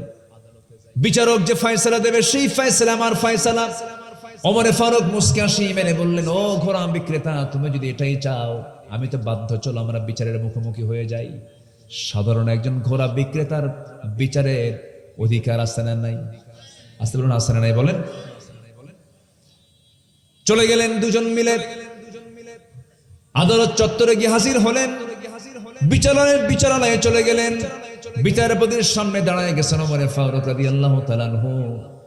সঙ্গে সঙ্গে বিচারে বসা বিচারক কাজী শুরাইহ ইবনুল হারিস আল কিন্দি রাহমাতুল্লাহ আলাইহি, 100 বছরেরও বেশি বয়স তার হয়েছিল জীবনে। কাজী শুরাইহ সামনে দাঁড়ায়া ওমরে ফারুককে দেখে সালাম জানায়, বলছেন, আমিরুল মুমিনিন, আপনি এই আদালতে কেন আসছেন? তারও তো আমির তিনি, তারও খলিফা তিনি। ওমরে ফারুক বলছেন, বিচারপতি কাজী শুরাইহ, তুমি তোমার চেয়ারে বসে যাও, বিচার শুরু করে ফেলো। কি হয়েছে? আমার বিরুদ্ধে মামলা দিছে। কে মামলা দিছে? কে মামলা দিছে? কোন বড় কোনো ব্যক্তি, সামাজিক বড় মর্যাদা তার? সাধারণ সিম্পল একজন নাগরিক, তার কেউ চেনেই না। একজন ঘোড়া বিক্রেতা মামলা দিয়ে ওমরে ফারুক আদালতে হাজির করেছেন। ওমরে ফারুক সামনে দাঁড়ায় বলে, বিচারপতি, বিচারক, সুষ্ঠুভাবে বিচার করো, ওজন ঠিক রাখো। ওয়াকিমুল ওয়াজনা ওয়াকিমুস সালাহ আকিমুদ্দিন, সবকিছু আমাদের ঠিক রাখতে হবে, মিজান কায়েম করতে হবে, ওজন ঠিক রাখতে হবে, দিন কায়েম করতে হবে, নামাজ কায়েম করতে হবে। আকিমুদ্দিন আকিমুস সালাহ ওয়া আকিমুল ওয়াজনা, আছে না? এবার বিচারপতি বিচারের চেয়ারে বসে দুপক্ষের কথাই শুনলেন। দুপক্ষের কথা শুনে এবার রায় দিচ্ছেন। সাইয়েদনা ওমর ফারুক রাদিয়াল্লাহু আনহুকে লক্ষ্য করে বলছেন, ইয়া আমিরাল মুমিনিন, দুপক্ষের কথাই শুনলাম আমি, কিন্তু আজকের রায়টা আপনার পক্ষে যাবে না, আজকের রায়টা ঘোড়াওয়ালার পক্ষে যাবে। কারণ আপনি ঘোড়া কিনেছেন, যখন কিনেছেন লেনদেন করেছেন, ঘোড়াটা সুস্থ ছিল। আপনি আমার সামনে কথা বলছেন, আমি আপনার সামনে কথা বলছি, আমরা দুইজন এই জায়গা থেকে নিরাপদে বাড়ি পর্যন্ত ফিরতে পারবো, তার কোনো গ্যারান্টি আছে নাকি? না, জীবনের কোনো গ্যারান্টি নাই। যে কোনো মুহূর্তে মানুষ অসুস্থ হয়ে যেতে পারে, যে কোনো প্রাণী অসুস্থ হয়ে যেতে পারে। অসুস্থ হয়ে গেছে আপনার মালিকানা আসার পরে, অতএব ঘোড়াটা আপনি ফেরত পাবেন না। অসুস্থ ঘোড়ার মালিক আপনাকে হতে হবে, তাকে টাকা দিয়ে দিতে হবে, আপনি টাকা ফেরত নিতে পারবেন না। ওমরে ফারুক মাথা নিচু করে মুস্কি হাসি মেরে দরবার থেকে বের হয়ে আসলেন, বিচারালয় থেকে বের হয়ে আসলেন। পরের দিন মজলিসে শুরার বৈঠকে, কেন্দ্রীয় বৈঠকে বসে সবাইকে উল্লেখ করে বলছেন, তোমরা কি জানো, গতকালকে আমি এক বিচারের মুখোমুখি হয়েছিলাম। অনেক বড় সাহস, ব্যক্তি দেখে বিচার করলো না, ন্যায় দেখে বিচার করলো, কোরআনকে সামনে রেখে বিচার করলো, আমার বিরুদ্ধে রায় দিয়ে দিয়েছে। কত বড় সাহস! ওই ব্যক্তিকে আঞ্চলিক বিচারপতির পদ না দিয়ে ওমরে ফারুক আজকে আমি তাকে জাতীয় বিচারপতির চেয়ারে বসায়া দিলাম। জোরে বলেন সুবহানাল্লাহ, আর জোরে বলেন সুবহানাল্লাহ। আমানতদারিতা। আমার বন্ধুগণ, আমার ভাইয়েরা, আমার দেশের বিচারপতির ইতিহাস জানা আছে নাকি? জানেন না? এখনো তো দেশে আসেই নাই। এসকে সিনহা, তারে পাগল বানায়া দেশ থেকে বের করে দেওয়া হয়েছিল। ওঠে কেন? এই যে ভাইজান, আমি কি আলোচনা শেষ করে দেব? হ্যাঁ, আমি কি আলোচনা চালাবো? তো দুই একজন করে ওঠেন কেন? নিম্ন সাপ কোথাকার নিম্ন সাপ? ও আচ্ছা, আপনার সাপ। ফাইন তো মিলে গেছে, উপরেও নিম্ন সাপ, নিচেও নিম্ন সাপ। একটু বসেন। কত সময় কত দিকে চলে যায়, একটু সময় দেন আমাকে, যে সময় চেয়ে নিচ্ছি। এই তো বেশি সময় লাগবে না, আমি প্রসঙ্গগুলো শেষ করে দেবো, আস্তে আস্তে সামারাইজ করবো, সংক্ষিপ্ত করব। একটু বসুন। আপনি চলে যাওয়া মানে মাহফিলের সৌন্দর্যকে নষ্ট করে ফেলা। আর এখানে আমরা বসেছি মূলত কার মেহমান হয়ে? বলেন তো, জোরে বলেন, কার মেহমান হয়ে বসেছি? আল্লাহর মেহমান হয়ে বসেছি। কোরআন শোনার জন্য আপনারা ফুল বাগানের ফুল হয়ে বসেছেন। আপনি এখানে যদি কোনো বিশৃঙ্খলা করেন, আপনি উঠে যাওয়াতে যদি বিশৃঙ্খলা হয়, এটা যদি ফেরেশতারা যদি নোটে যদি নেন যে এটা বিশৃঙ্খলা করলো, এটা শৃঙ্খলা ভঙ্গ হলো, শৃঙ্খলা ভঙ্গের তালিকায় যদি আপনার নামটা উঠে যায়, তাহলে বলুন তো, এই মামলা যদি হয়, কি আমার আপনার জন্য কি সুবিধা হবে না অসুবিধা হবে? আমরা একটু রাখি, একটু থাকি, একটু সময় দিই, একটু বসে। আল্লাহ কবুল করুন, জোরে বলে আমিন। একটু বসে। আমি 2 নম্বর বলেছি। 1 নম্বর হলো সত্যবাদিতা, নাম্বার 2 হলো আমানতদারিতা। আমরা টিকে রাখবো, জোরে বলি ইনশাআল্লাহ। সাইয়েদনা ওমর ফারুক রাদিয়াল্লাহু তাআলা আনহু একজন আমানতদার শাসক ছিলেন, দায়িত্বশীল একজন শাসক ছিলেন। দায়িত্ব কাকে বলে তিনি তা বুঝিয়ে দিয়েছেন। সমতা রক্ষা করেছেন, সম্মতার মূর্ত প্রতীক তিনি ছিলেন। রাষ্ট্রের পক্ষ থেকে 1 বোতল মধু তিনি পেলেন। কয় বোতল? 1 বোতল মধু। সেই মধুটা নিয়ে সাইয়েদনা ওমর ফারুক রাদিয়াল্লাহু তাআলা আনহু মধুর বোতল নিয়ে বাড়িতে চলে আসলেন। এসে বউটাকে ডাক দিয়ে বলছেন, আমার স্ত্রী শোনো, এই যে মধুর বোতল দিলাম আমরা, আমাদের পরিবার সহ 4 জন ফ্যামিলি এখানে আছে, মোট 5টা ভাগ হবে। এই বোতলের মধুকে 5 ভাগে ভাগ করে 1 ভাগ আমাদের জন্য রেখে বাকি 4 ভাগ 4টা করে পৌঁছায় দিবা, কোনো কম বেশি যেন না হয়। এই দায়িত্ব বউকে দিলেন। স্ত্রীকে দেওয়ার কয়েক মিনিট পরে এবার বলছেন, স্ত্রী ভুল হয়ে গেছে, সরি, আমাকে বোতলটা ফেরত দাও। আবার মধুর বোতলটা ফেরত নিলেন। ফেরত নিয়ে সাইয়েদনা ওমর ফারুক রাদিয়াল্লাহু তাআলা আনহু সেই মধুর বোতল নিয়ে প্রতিবেশীর কাছে চলে গেলেন। এক প্রতিবেশীকে ডাক দিয়ে বলছেন, প্রতিবেশী এদিকে আসো, এই যে মধুর বোতল তোমার দিলাম, সমান 5 ভাগে ভাগ করবে, 1টা ভাগ আমাকে দিয়ে বাকি 4 ভাগ প্রতিবেশীর কাছে দিয়ে দিবা। মধুভাগ হয়ে গেল। ওনার অংশের মধুগুলো নিয়ে স্ত্রীর সামনে দাঁড়ায় বলছেন, আমার স্ত্রী, এই যে মধু নিয়ে আসলাম, বলুন তো কোন স্বামী যদি স্ত্রীর সঙ্গে যদি এমনটা আচরণ করে, স্বামীর এই আচরণে বউটা কি খুশি হবে নাকি? আস্তে কর, খুশি হবে? যদি খুশি হয় তাহলে আপনার বউরা একদম জান্নাতি। কথা বলেন নাই? খুব ভালো। মন খারাপ করা স্বাভাবিক। সাইয়েদনা ওমর ফারুকের স্ত্রীরও মন খারাপ হয়ে গেল যে আমার কাছ থেকে মধুর বোতল নিয়ে উনি চলে গেলেন কেন, আমাকে সন্দেহ করেছেন মনে হয়। ওমর ফারুক রাদিয়াল্লাহু আনহু বলছেন, আমার স্ত্রী, আল্লাহর নামের কসম করে বলি, আমি তোমাকে চুল পরিমাণ কোনো সন্দেহ করি নাই। তুমি বেশি নেবে, কাউকে কম দেবে, আমি এটাও ভাবি নাই। মধুভাগের দায়িত্ব তোমারে দেই নাই এই জন্য দিলাম না, কারণ মধু হলো তরল জিনিস। এই তরল জিনিস যখন ভাগ করতে যাবে, হাতের ব্যবহার হয়ে যাবে। সমান ভাগে ভাগ করেছো ঠিকই, কিন্তু মধু ভাগ করতে গিয়ে কিছু অংশ মধু হাতে লেগে যেতে পারে। সেটা 1 ফোঁটা হোক, 2 ফোঁটা হোক, 1 ফোঁটা 2 ফোঁটা মধু আমাদের ভাগে বেশি আসুক, এটা চাই নাই মনে করে মধু ভাগের দায়িত্ব আমি অন্যের কাঁধে চাপায়া দিয়েছি। জোরে কোন সুবহানাল্লাহ। আমানতদারিতা। বলেন কি এটা? কি আমানতদারিতা। খেলাফতের দায়িত্ব পালন করছিলেন। ছেলে পেলেগুলো তার এত সিম্পল লাইফ, এত সিম্পল সাধারণ জীবন যাপন করেছেন। একদিন তিনি বসে আছেন, অনেকগুলো খেজুর, রাষ্ট্রের খেজুরগুলো জমা হয়ে আছে। সেই জায়গা থেকে তার নিজের ছেলে, ছোট্ট ছেলে, একটা খেজুর হাতের মধ্যে নিয়ে মুখের মধ্যে ঢুকায় ফেলছে। ওমর ফারুক করলেন কি, মুখের মধ্যে জোর করে তিনি নিজের নখটা ঢুকায় দিলেন। হাত ঢুকায় দিয়ে সেই খেজুরটা বের করে আনলেন আর বললেন, যা মার কোলে চলে যা। কার কোলে? মায়ের কোলে যা। সন্তান চিৎকার করে করে মার কাছে গিয়ে যখন এই কথাটা বলে ফেলেছেন, ওমর ফারুক কিছুক্ষণ পর ভিতরে ঢুকলেন। এবার স্ত্রী বলছেন, আমার স্বামী, আমরাও তো খেজুর কিছু অংশ পাবো, রাষ্ট্রের খেজুর তো আমরাও কিছু ভাগে পাবো। সেখান থেকে 2-3টা খেজুর নয় কম নিতাম, কিন্তু ছোট্ট একটা বাচ্চার মুখ থেকে আপনি খেজুরগুলো টান দিলেন, বাচ্চারা কাঁদলো, কত কষ্ট পেল। ওমর ফারুক বলছেন, আমার স্ত্রী, আল্লাহর কসম করে বলি, আমি সন্তানদেরকে দারুণ ভালোবাসি, সন্তানদেরকে মহব্বত করি, কিন্তু আমার স্ত্রী, আমার সন্তান যে 2-3টা খেজুর হাতের মধ্যে নিয়েছিল, আমার ভাগে সেই 2-3টা খেজুর যে আমার ভাগে আসবে তার গ্যারান্টি কি? অতএব এই গ্যারান্টি যেহেতু নাই, ভাগের আগে কোনো সম্পদ আমার সন্তান ভোগ করতে পারে না। একটু আস্তে কোন সুবহানাল্লাহ, একটু জোরে বলে সুবহানাল্লাহ। আমানতদারিতা মনে থাকবে সবার? জোরে বলি ইনশাআল্লাহ। আমরা নতুন একটা বাংলাদেশ গড়তে চাই। শাসক যদি ভালো হয়, জনগণ ভালো হয়। শাসক যদি বদমাইশ হয়, জনগণ ভালো হতে পারে না। এজন্য শাসক নির্বাচনে যে শাসকের ভিতরে আমানতদারিতার গন্ধ পাওয়া যাবে, আমরা তাদেরকেই সামাজিক নেতৃত্বে, রাষ্ট্রীয় নেতৃত্বে আমরা আনতে চাই। জোরে বলি ইনশাআল্লাহ। আল্লাহ কবুল করুন, জোরে বলি আমিন। 15টা চারিত্রিক গুণ আমি বলতে চেয়েছি, মাত্র হলো কয়টা বলেন তো? 2টা। আরো আছে কয়টা? নুরু। ওয়াজ কি শেষ না শুরু? আজকে কি শেষ না শুরু? ভয় পাচ্ছেন মনে হয়, হ্যাঁ? বসে। আজকে আবহাওয়ার যদি অনুকূল পরিবেশটা থাকতো, আজকে হয়তো বা এই মাঠে জায়গা হতো না। বহু মানুষ রাস্তা থেকেই ফেরত চলে গেছে, আসতে পারে নাই।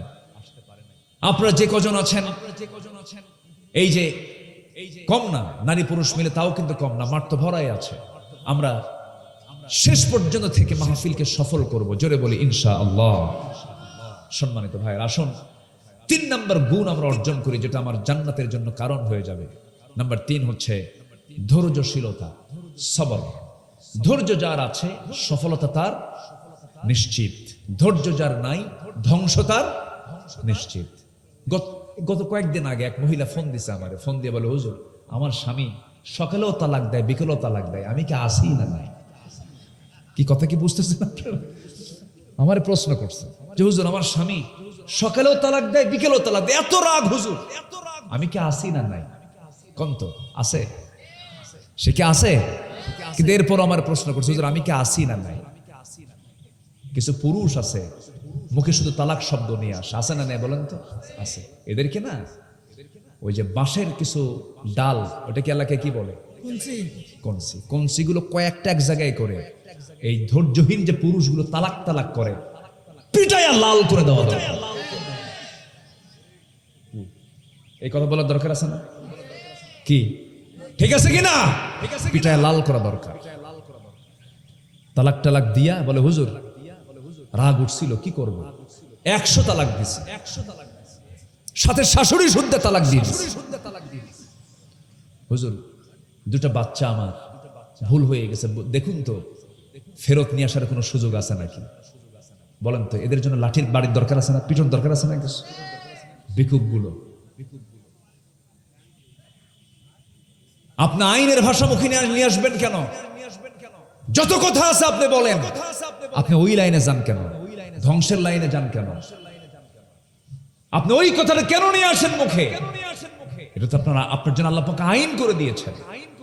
কখনো আমার বক্তৃতা যারা শুনছেন, এই কথাটার গুরুত্ব কিন্তু অনেক। অসংখ্য পরিবার আজকে জেনার পরিবার হয়ে গেছে, ঠিক কিনা? স্বামী স্ত্রীর পরিবার কিন্তু মানুষ জানে, স্বামী স্ত্রী কিন্তু হয়ে গেছে কি জেনা, তালাক দিয়ে দিছে সকাল বিকাল। আমি প্রযুক্তির মধ্য দিয়ে আমি গোটা বিশ্বের মুসলমানকে জানান দিতে চাচ্ছি, আপনার পরিবারে গন্ডগোল লাগবে, লাগুক, এখানে ধৈর্যের দরকার আছে না নাই? আসতে বলবেন না, আছে না নাই? বিয়া নামে কোনো সূরা নাই, কিন্তু তালাক নামে সূরা আছে না নাই? তালাক নামে সূরা আছে। তালাকটা একটা গুরুত্বপূর্ণ একটা বিষয়। এই তালাকের এই বিধানকে আল্লাহ পাক যেভাবে প্রয়োগ করতে বলেছেন সেইভাবে প্রয়োগ করুন। আপনার মুখেও তুলে নিয়ে আপনার জীবনকে আপনি হুমকির মুখে কেন দিবেন? আপনি কেন জেনাকারের কাতারে আপনি চলে যাবেন? এই জন্য পর্যাপ্ত ধৈর্যের দরকার আছে না নাই? ধৈর্য ধরতে হবে, ধৈর্যের পরিচয় দিতে হবে। পৃথিবীতে যারাই কিছু অর্জন করেছেন, তারা ধৈর্যের পরিচয় দিয়ে তারা কিছু অর্জন করতে পেরেছেন। আপনি ব্যবসা করবেন, রাগ দরকার না ধৈর্য দরকার? কাপড়ের দোকান দিয়েছেন, 7-8টা কাপড় দেখানোর পরেও তার কাপড় পছন্দ হয় না, চলে যাচ্ছে। যদি বলেন এই দিকে আয়, বাইন্দে থবো, তুই এত দেখলি কেন? বলেন কাস্টমার কে থাকবে? থাকবে না। আপনি 7টা কেন আরো 7টা দেখাবেন, কাস্টমার কিনবে না। কিন্তু আপনাকে মিষ্টি মুখে, যদিও ভিতরে আপনার মধ্যে রাগে জ্বলে যাচ্ছেন, এরপরে সালাম কালাম দিয়ে বলবেন আবার আসেন আমার দোকানে, আপনাকে আবার দাওয়াত দেব। বলেন তো ওই দোকানদার কি বিফল হবে না সফল হবে? সফল হবে। আর যদি কয় বাইন্দে পিটবো, তুই নিয়ে এটা আসে না, এরকম কিছু লোক কিন্তু আছে। তো ধৈর্যের পরিচয় দেব আমরা জীবনের এক জায়গায় না সব জায়গায়, এক জায়গায় না সব জায়গায়, সব জায়গায়। আমার নবীজি দাওয়াত দিয়েছেন একবার না বারবার? একবার না বারবার? আবু জেহেলকেও দাওয়াত দিয়েছেন আমার নবীজি একবার না হাজারবার? হাজারবার। সব জায়গায় ধৈর্যের দরকার আছে। আমার নবীজি দাওয়াতি কাজ করতে গিয়ে মার খেয়েছেন, নির্যাতনের শিকার হয়েছেন, মার মুখী হয়েছে কাফের মুশরিকরা। আমার নবীজি সবগুলোকে ধৈর্য দিয়ে ফেস করেছেন, এগুলো মোকাবেলা করেছেন। আমরা ধৈর্যশীলদের কাতার অন্তর্ভুক্ত হব, জোরে বলি ইনশাআল্লাহ। আল্লাহ রাব্বুল আলামিন সুন্দর করে বলছেন, ইয়া আইয়ুহাল্লাযীনা আমানুস্তাঈনু বিস-সাবরি ওয়াস-সালাহ ইন্নাল্লাহা মা'আস সাবিরিন। জোরে বলুন আল্লাহু আকবার। তোমরা আমার কাছে ধৈর্যের সাথে সালাতের মাধ্যমে আমার কাছে সাহায্য চাও, আমি আল্লাহ ধৈর্যশীলদের সাথে আছি। আমার বন্ধু ইউনূস আলাইহিস সালাম কিসের পেটে ছিলেন? মানে কিসের পেটে? বলেন কিসের পেটে? ধৈর্যের পিরামিড হয়ে শুধু জিকির করেছেন, লা ইলাহা ইল্লা আনতা সুবহানাকা ইন্নী কুনতু মিনাজ জালিমিন। আরেকজন নবী 18 বছর কুষ্ঠ রোগে, চামড়ার প্রবলেমে, স্কিন প্রবলেমে কুষ্ঠ রোগে আক্রান্ত ছিলেন। কোন নবী বলুন তো, বলুন। হ্যাঁ, আইয়ুব আলাইহিস সালাতু ওয়াস সালাম। সবার তো ওয়াজ মুখস্থ আছে মাশাআল্লাহ। একটু মনে করে দিচ্ছি, আইয়ুব আলাইহিস সালাতু ওয়াস সালাম একটা বারের জন্য কি রাগ করেছেন নাকি? রাগ করেন নাই। বউ চলে গেছে, সব চলে গেছে, কেউ তার পাশে ছিল না, দুর্গন্ধ চতুর্দিকে ছড়িয়ে পড়ছে। কিন্তু যেদিন দেখতে পেলেন ওই পোকাগুলো তার জিহ্বা পর্যন্ত স্পর্শ করছে, আল্লাহকে বলছেন, আল্লাহ শোনো, আমার গোটা শরীর পচে গেছে, দুর্গন্ধ ছড়েছে চতুর্দিকে, আমার কোনো দুঃখ নাই, কষ্ট নাই, তুমি আমাকে বিপদে ফেলে দিয়েছো। ওয়া ইযা মারিতু ফাহুয়া ইয়াশফিন। কিন্তু দয়া করে তুমি আমার জিহ্বায় কোনো রোগ দিও না, কারণ এই জিহ্বা দিয়ে আমি যদি আক্রান্ত হয়ে যাই, এই জিহ্বা দিয়ে তোমার নামের জিকির করবো কেমনে? আল্লাহ, আমার জিহ্বা তুমি আল্লাহ ঠিক রাখো। আল্লাহ বলছেন, আইয়ুব রে, তোর প্রতি যে পরীক্ষাগুলো করেছিলাম, পরীক্ষায় তুই পাস করেছিস। জোরে বলেন সুবহানাল্লাহ। আল্লাহ রাব্বুল আলামিন শিফা দিয়ে দিলেন, হারানোর সব কিছু তাকে আবার ফেরত দিয়ে দিলেন। মাঝখান দিয়ে পরীক্ষা হয়ে গেল। ঈমান যার যত বেশি হবে তার পরীক্ষা কম হবে না, বেশি হবে। আশাদ্দুন নাসি বালাউল আম্বিয়া সুম্মাল আমসাল ফাল আমসাল। এই দুনিয়াতে সবচেয়ে বেশি পরীক্ষার সম্মুখীন হয়েছেন আম্বিয়া কেরামরা, সবচেয়ে বেশি পরীক্ষার সম্মুখীন হয়েছেন। অসুস্থতা একটা নিয়ামত, মন খারাপ করা যাবে না। সম্পদ ছিল, সম্পদ চলে গেছে, আল্লাহ পাক পরীক্ষার মধ্যে ফেলে দিয়েছেন। টেনশন করা যাবে না, হতাশ হওয়া যাবে না। শুধু একটা বিষয় মাথায় রাখবেন, জীবনের সকল জায়গায় সব সময়ের জন্য একটা বিষয় মাথায় রাখবেন, সব ছাড়বো কিন্তু আমি আমার আল্লাহকে ছাড়বো না। কাকে ছাড়বো না? আল্লাহকে ছাড়বো না। সম্পদ চলে গেলে সম্পদ আসতে পারে, দুনিয়ার কোনো কিছু হেরে গেলে সেটা ফেরত আসতে পারে, কিন্তু কোন বান্দা যদি আল্লাহকে হারিয়ে ফেলে তার বিপদ কি? নিরাপদ না বিপদ? নিরাপদ না বিপদ? সব শেষ হয়ে যাবে। আমাকে চালান কে? আসতে করেন, আমাকে চালান কে? আমার মাথা থেকে পা পর্যন্ত প্রত্যেকটা অঙ্গ প্রত্যঙ্গ গুলো চালান কে? বলেন আল্লাহ তাআলা চালান। আমার চোখ দিয়েছেন কে? আমার কান দিয়েছেন কে? আমার নাক দিয়েছেন কে? আমার মুখ দিয়েছেন কে? আমার জিহ্বা দিয়েছেন কে? দুটো হাত দিয়েছেন কে? দুটো পা দিয়েছেন কে? গোটা যৌবনটা কে দিয়েছেন? বলেন আল্লাহ দিয়েছেন। সব তো আল্লাহর অবদান, সবই তো আল্লাহর অবদান। এই গোটা দেহের ভিতরে ছোট্ট একটা রোগ হলে পরে মনে হয় এর চাইতে বড় কষ্ট আর নাই। আল্লাহ পাক আমাকে এত বড় নিয়ামত দিয়েছেন, আমরা সুস্থ অবস্থায় এখানে বসে আছি, কত বড় নিয়ামত। এটাকে ফিল করার জন্য একটা হসপিটালে যান, যারা ক্যান্সার আক্রান্ত হয়েছে, ডায়ালিসিস করে কিডনি যাদের অচল হয়ে গেছে। সেদিন আমার এক বন্ধু আতিক, তার নাম, গেন্ডারিয়া বাড়ি, আমাকে হঠাৎ করে ফোন দিয়েছেন। 2009 সালে একসঙ্গে হজে গিয়েছিলাম। বন্ধু আতিক আমাকে ফোন দিয়ে বলে, কেমন আছেন আপনি? ভালো আলহামদুলিল্লাহ। আপনার অবস্থা কি?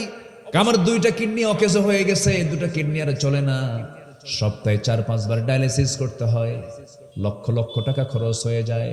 অথচ আল্লাহ রাব্বুল আলামিন বান্দার কিডনিকে ঠিক রাখার জন্য, রক্তকে পরিশোধন করার জন্য, ডায়ালিসিস করার জন্য একটা কিডনি হলেও চলতো, ও প্রত্যেকটা বান্দার মধ্যে দুটা করে কিডনি দিয়েছেন। সুবহানাল্লাহ বলা যাবে না? কয়টা দিয়েছেন? দুটা করে কিডনি দিয়েছেন।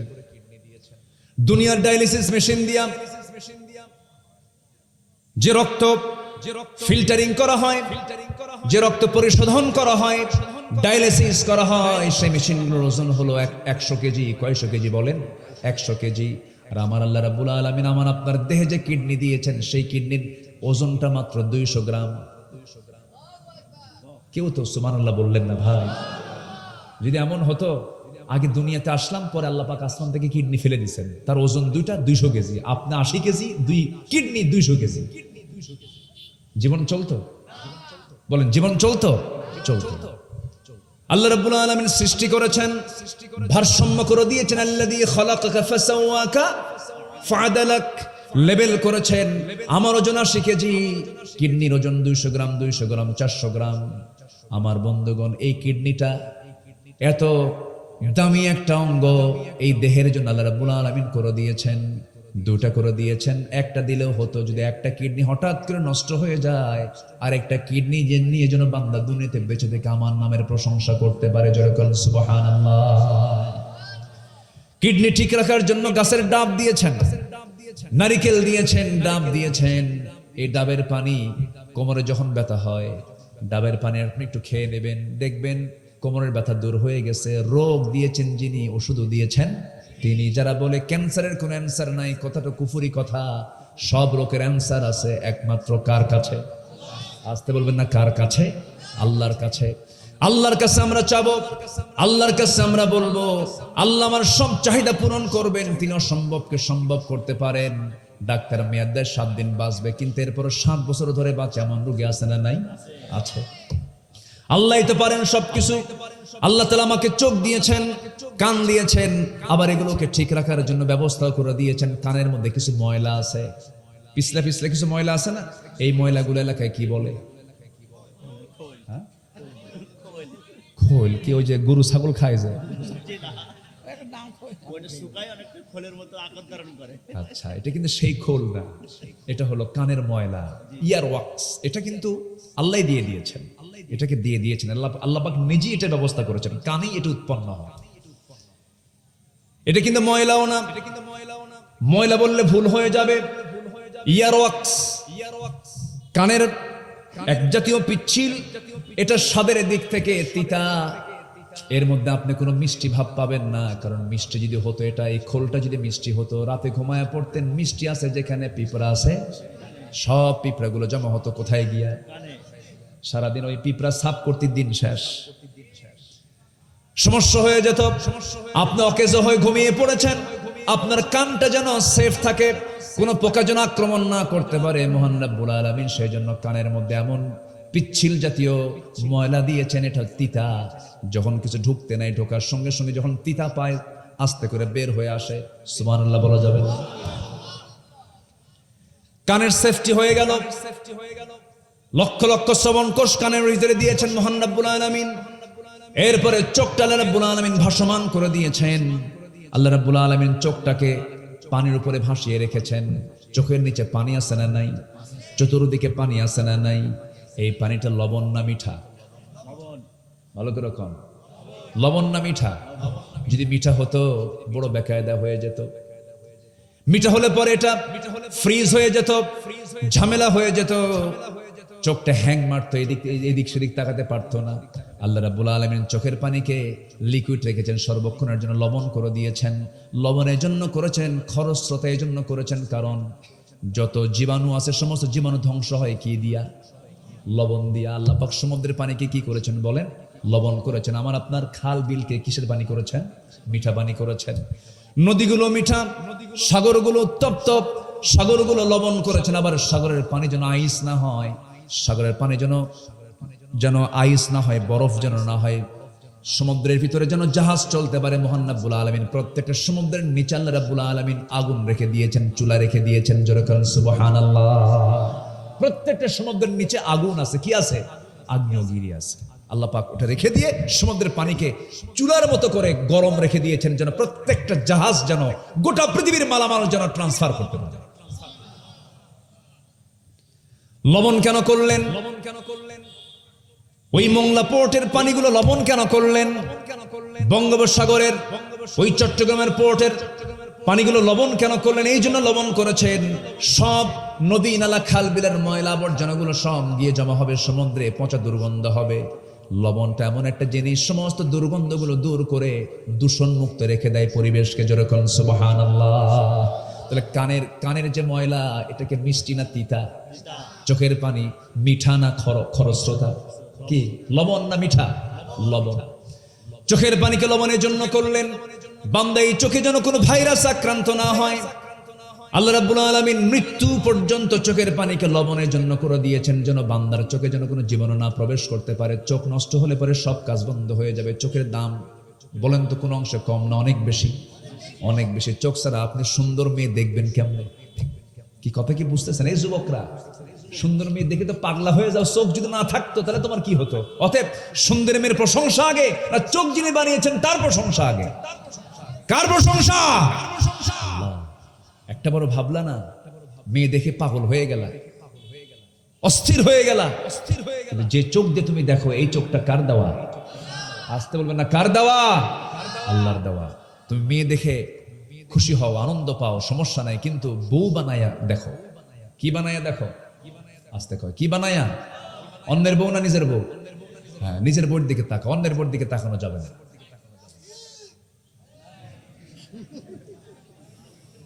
ওয়াজ তো এখন অন্যদিকে চলে গেল, দেখতেছি নষ্ট হয়ে যাচ্ছে। বলে ফেলবো, বলবো আজকে বিয়ের ব্যবস্থা হয়ে যাবে ইনশাআল্লাহ। ঠিক আছে, আমি এটা মাথায় নিলাম। দেখেন খুব আবেগতাড়িত হয়ে কথাটা বলছে। হুজুর চাকরি ছাড়া মেয়ের বাপ বিয়ে দেয় না। আছে কিনা? আছে কিনা? আছে কিনা? আছে কিনা? এটা কেন চিন্তা করেন আপনি? চরিত্র আগে না সম্পদ আগে? আসতে কেমন? চরিত্র আগে না সম্পদ আগে? যে মেয়েটার পড়া শেষ করতে করতে 35 বছর লাগে, ওর কি থাকে? ওর থাকেটা কি? যে যুবক পড়তে পড়তে তার 35 বছর সময় লাগে, পিএইচডি ডিগ্রি নিতে 45 বছর লাগে, ওর কিছু থাকে? কিছুই তো থাকে না। 50 বছরে বিয়ে কইরা চোখে কম দেখে, এরপরে বাচ্চা হয়, চুলদারি সব পাকা। ছেলেটা নিয়ে যখন রাস্তায় হাঁটে তখন লোকজন বলে এই ছেলে এটা তোমার দাদা না নানা? ওলট পালট। ওর চেয়ে গ্রামের মানুষই ভালো। 21 বছরে বিয়ে করে, 22 বছরে বাপ হয়, 40 বছরে নানা হয়, দাদা হয়, আর 60 বছরে বড় দাদা হয়। জীবনটা সংক্ষিপ্ত সুন্দর করে সাজিয়ে নেব ইসলাম দিয়ে। জোরে বলি ইনশাআল্লাহ। রিজিকের দায়িত্ব কার? আস্তে রিজিকের দায়িত্ব কার? বিয়ে করবেন রিজিক ডাবল হবে। আমি বলে গেলাম, এটা আমার কথা না, আল্লাহর কথা। বিয়ে করবেন আল্লাহ পাক রিজিক বাড়ায় দিবেন, এটা আল্লাহর ফয়সালা। জি, অনেক প্রশ্ন আছে, আমি বলবো ইনশাআল্লাহ। সব প্রসঙ্গ আসবে, আস্তে আস্তে বলবো, সব বলবো। আমি কি শেষ করে দেবো আলোচনা? আলোচনা চালাবো তো ইনশাআল্লাহ। সম্মানিত ভাইয়েরা, তাহলে চোখটা কার দেওয়া? আস্তে, চোখটা কার দেওয়া? এই চোখের পলক মানুষ প্রতি মিনিটে 15 থেকে 20 বার পলক ফেলে। এই পলক শুধু পড়েই না, বরং প্রতিটা বার পড়ার সময় অশ্রু থেকে লিকুইড ছড়িয়ে দেয় পুরো চোখে। এর ফলে চোখ থেকে আর্দ্র, ধুলাবালি, ক্ষতিকর জীবাণু থেকে মুক্ত। পলক হলো চোখের প্রাকৃতিক ওয়াইফার। গাড়ি চলতে নিলে গাড়ির সামনে ওয়াইফার আছে না নাই বলেন? এরকম করে পরিষ্কার করে ফেলে, এটা হচ্ছে প্রাকৃতিক ওয়াইফার, যা ঘুমের মধ্যেও চোখের সুরক্ষা নিশ্চিত করে। প্রতিদিন আমাদের চোখে গড়ে 1 মিলিলিটার অশ্রু, 1 মিলিলিটার অশ্রু নির্গত হয়, তৈরি হয়, যা স্বচ্ছ অথচ অত্যন্ত কার্যকর এক তরল। এই অশ্রুর মধ্যে থাকে লাইসোজাইম নামের এক প্রাকৃতিক অ্যান্টিবায়োটিক, যা চোখকে ব্যাকটেরিয়ার আক্রমণ থেকে আল্লাহ রাব্বুল আলামিন রক্ষা করে দেন। জোরে বলেন সুবহানাল্লাহ। মানুষ কান্দে, মানুষ কান্দে না? মানুষ কান্দার সময় হৃদয় ভরাক্রান্ত হয়, যখন আল্লাহর ভয়ে, যখন আত্মাটা কাঁপতে থাকে, ভালোবাসার কারণে চোখ দিয়ে পানি বের হয়, সেই অস্ত্রগুলো গড়ে গালের উপর দিয়ে পড়ে। এই অস্ত্র আবার চোখের বাইরের অংশে পুষ্টি এবং অক্সিজেন সরবরাহ করে, কারণ কর্নিয়াতে রক্তনালী থাকে না। তাই চোখের জল চোখকে রক্ষা করে, শুকিয়ে যাওয়া ক্ষয় ব্যাকটেরিয়া সংক্রমণ থেকে রক্ষা করে। জোরে বলি সুবহানাল্লাহ। আমার বন্ধুগণ, আমাদের এই 2 চোখে 27,40,00,000 ফটো রিসেপ্টর নামক নিয়োজিত শ্রমিক আল্লাহর হুকুমে কাজ করে যাচ্ছে প্রতিনিয়ত। যখন আলো আপনার চোখে গিয়ে পড়ছে, যখন ফটো রিসেপ্টরের কাছে চলে যাচ্ছে, তখন ফটো রিসেপ্টর সেটাকে প্রসেসিং করে আপনার অপটিক নার্ভে পৌঁছে দিচ্ছে, এবং সেখান থেকে ইলেকট্রিক ইম্পালেন্সের মাধ্যমে সেটা আমাদের ব্রেইনে অক্সিপিটাল ল্যাবে চলে যাচ্ছে। ফলে আমরা দেখতে পাচ্ছি, এই যে অপটিক নার্ভের কথা শুনলাম, আমরা শুধুমাত্র এখানেই 7 থেকে 70 লক্ষ তারের মতো ফাইবার রেখেছেন আল্লাহ রাব্বুল আলামিন আমাদের চোখে। জোরে কোন সুবহানাল্লাহ। কার অবদান? আসতে বলবেন না, কার অবদান? আল্লাহর অবদান। সে আল্লাহ বলছেন, বান্দারে আমাকে ভুলে যেও না, আমাকে ভুললে তুমি সব হারায় ফেলবে। আজান যখন হয়ে যাবে তোমার দায়িত্ব হলো সবার কাজের আগে আমার আল্লাহর হকটা আদায় করা। আজান শুনবো, কোথায় ছুটে চলে যাব বলেন? আজ তো কোথায় ছুটে চলে যাব? মসজিদে। মসজিদ কেন্দ্রিক দিন আমরা তৈরি করে ফেলবো। সাতক্ষীরা যাব, নিয়ত করব বাস স্ট্যান্ড মসজিদে নামাজ পড়বো। সাতক্ষীরা যাব, নিউ মার্কেট মসজিদে নামাজ পড়বো। কদমতলা যাব, কদমতলার মোড়ের মসজিদে নামাজ পড়বো। ব্রজাবক্সায় যাব, মোড়ে নামাজ পড়ে নেব। বাগাচাড়ায় যাব, বাগাচাড়ার মোড়ে নামাজ পড়বো। নাভারণ যাব, নাভারণের মোড়ে নামাজ পড়বো। বাকরার মোড়ে নামাজ পড়বো। বিয়ে বাড়ি যাচ্ছে, বিয়ে বাড়ির মসজিদে জামাতে নামাজ পড়বো। রাজুলুন কালবুহু মুআল্লাকুম বিল মাসাজিদ, যার দিলটা মসজিদের সঙ্গে লটকানো থাকবে, আল্লাহ রাব্বুল আলামিন বলছেন আমি নিজে তাকে আরশ আজিমের মেহমান বানাবো। জোরে বলুন সুবহানাল্লাহ। আমি আল্লাহ নিজে থেকে আরশ আজিমের ছায়ে জায়গা দিয়ে দেব। আমার বন্ধুগণ, এই জন্য সব ছাড়বো, কিন্তু আল্লাহকে ছাড়া যাবে না। আমি আপনি দুনিয়া থেকে বিদায় নিয়ে নেব, কেউ আমার আপনজন বলতে কেউ নাই। আমরা যা কিছু ভাবছি সব আমার পর। আমি আল্লাহর কাছে ছিলাম, রুহের জগতে ছিলাম, পেটের জগতে ছিলাম, মার পেট থেকে চলে আসছি।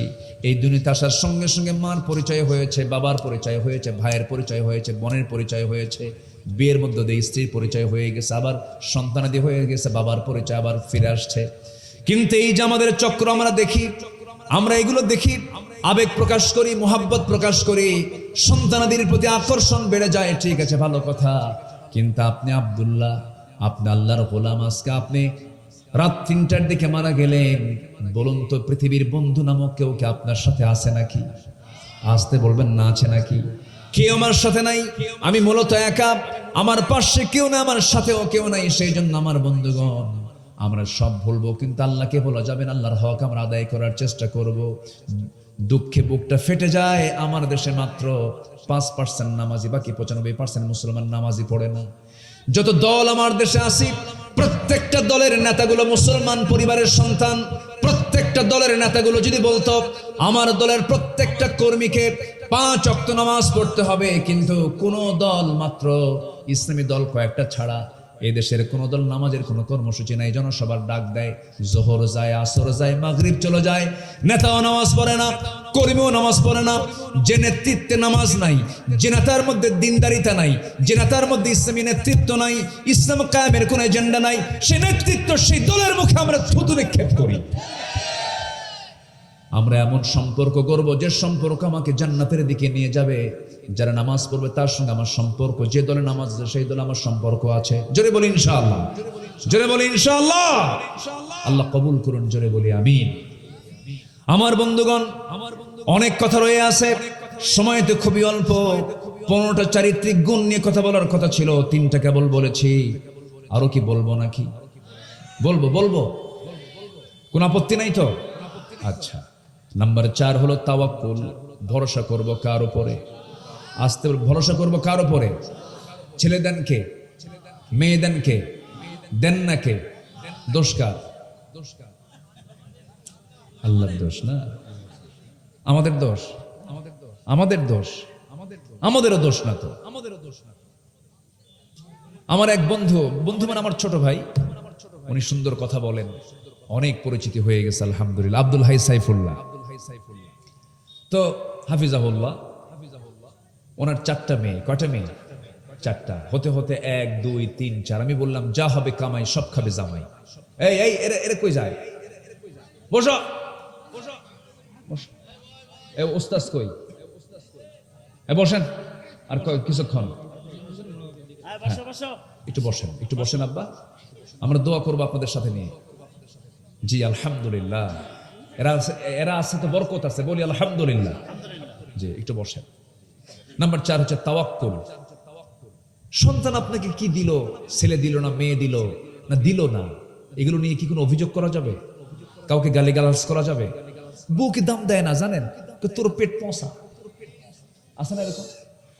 বউকে আন্ডার এস্টিমেট করে, বউকে গালমন্দ করে, ফ্যামিলিতে তাকে মূল্যহীন করা হয়। তোর পেটে আমার কেসমতে নাই। আর বিয়ে আরেকটা করতে হবে। দেখেন বিয়ে করার কারণ বের করে, এটা বেকুব। আমার এক মুসল্লি, আমার পেছনে তিনি নামাজ পড়েন, শিক্ষক মানুষ, 7টা মেয়ে। কয়টা মেয়ে? 7টা।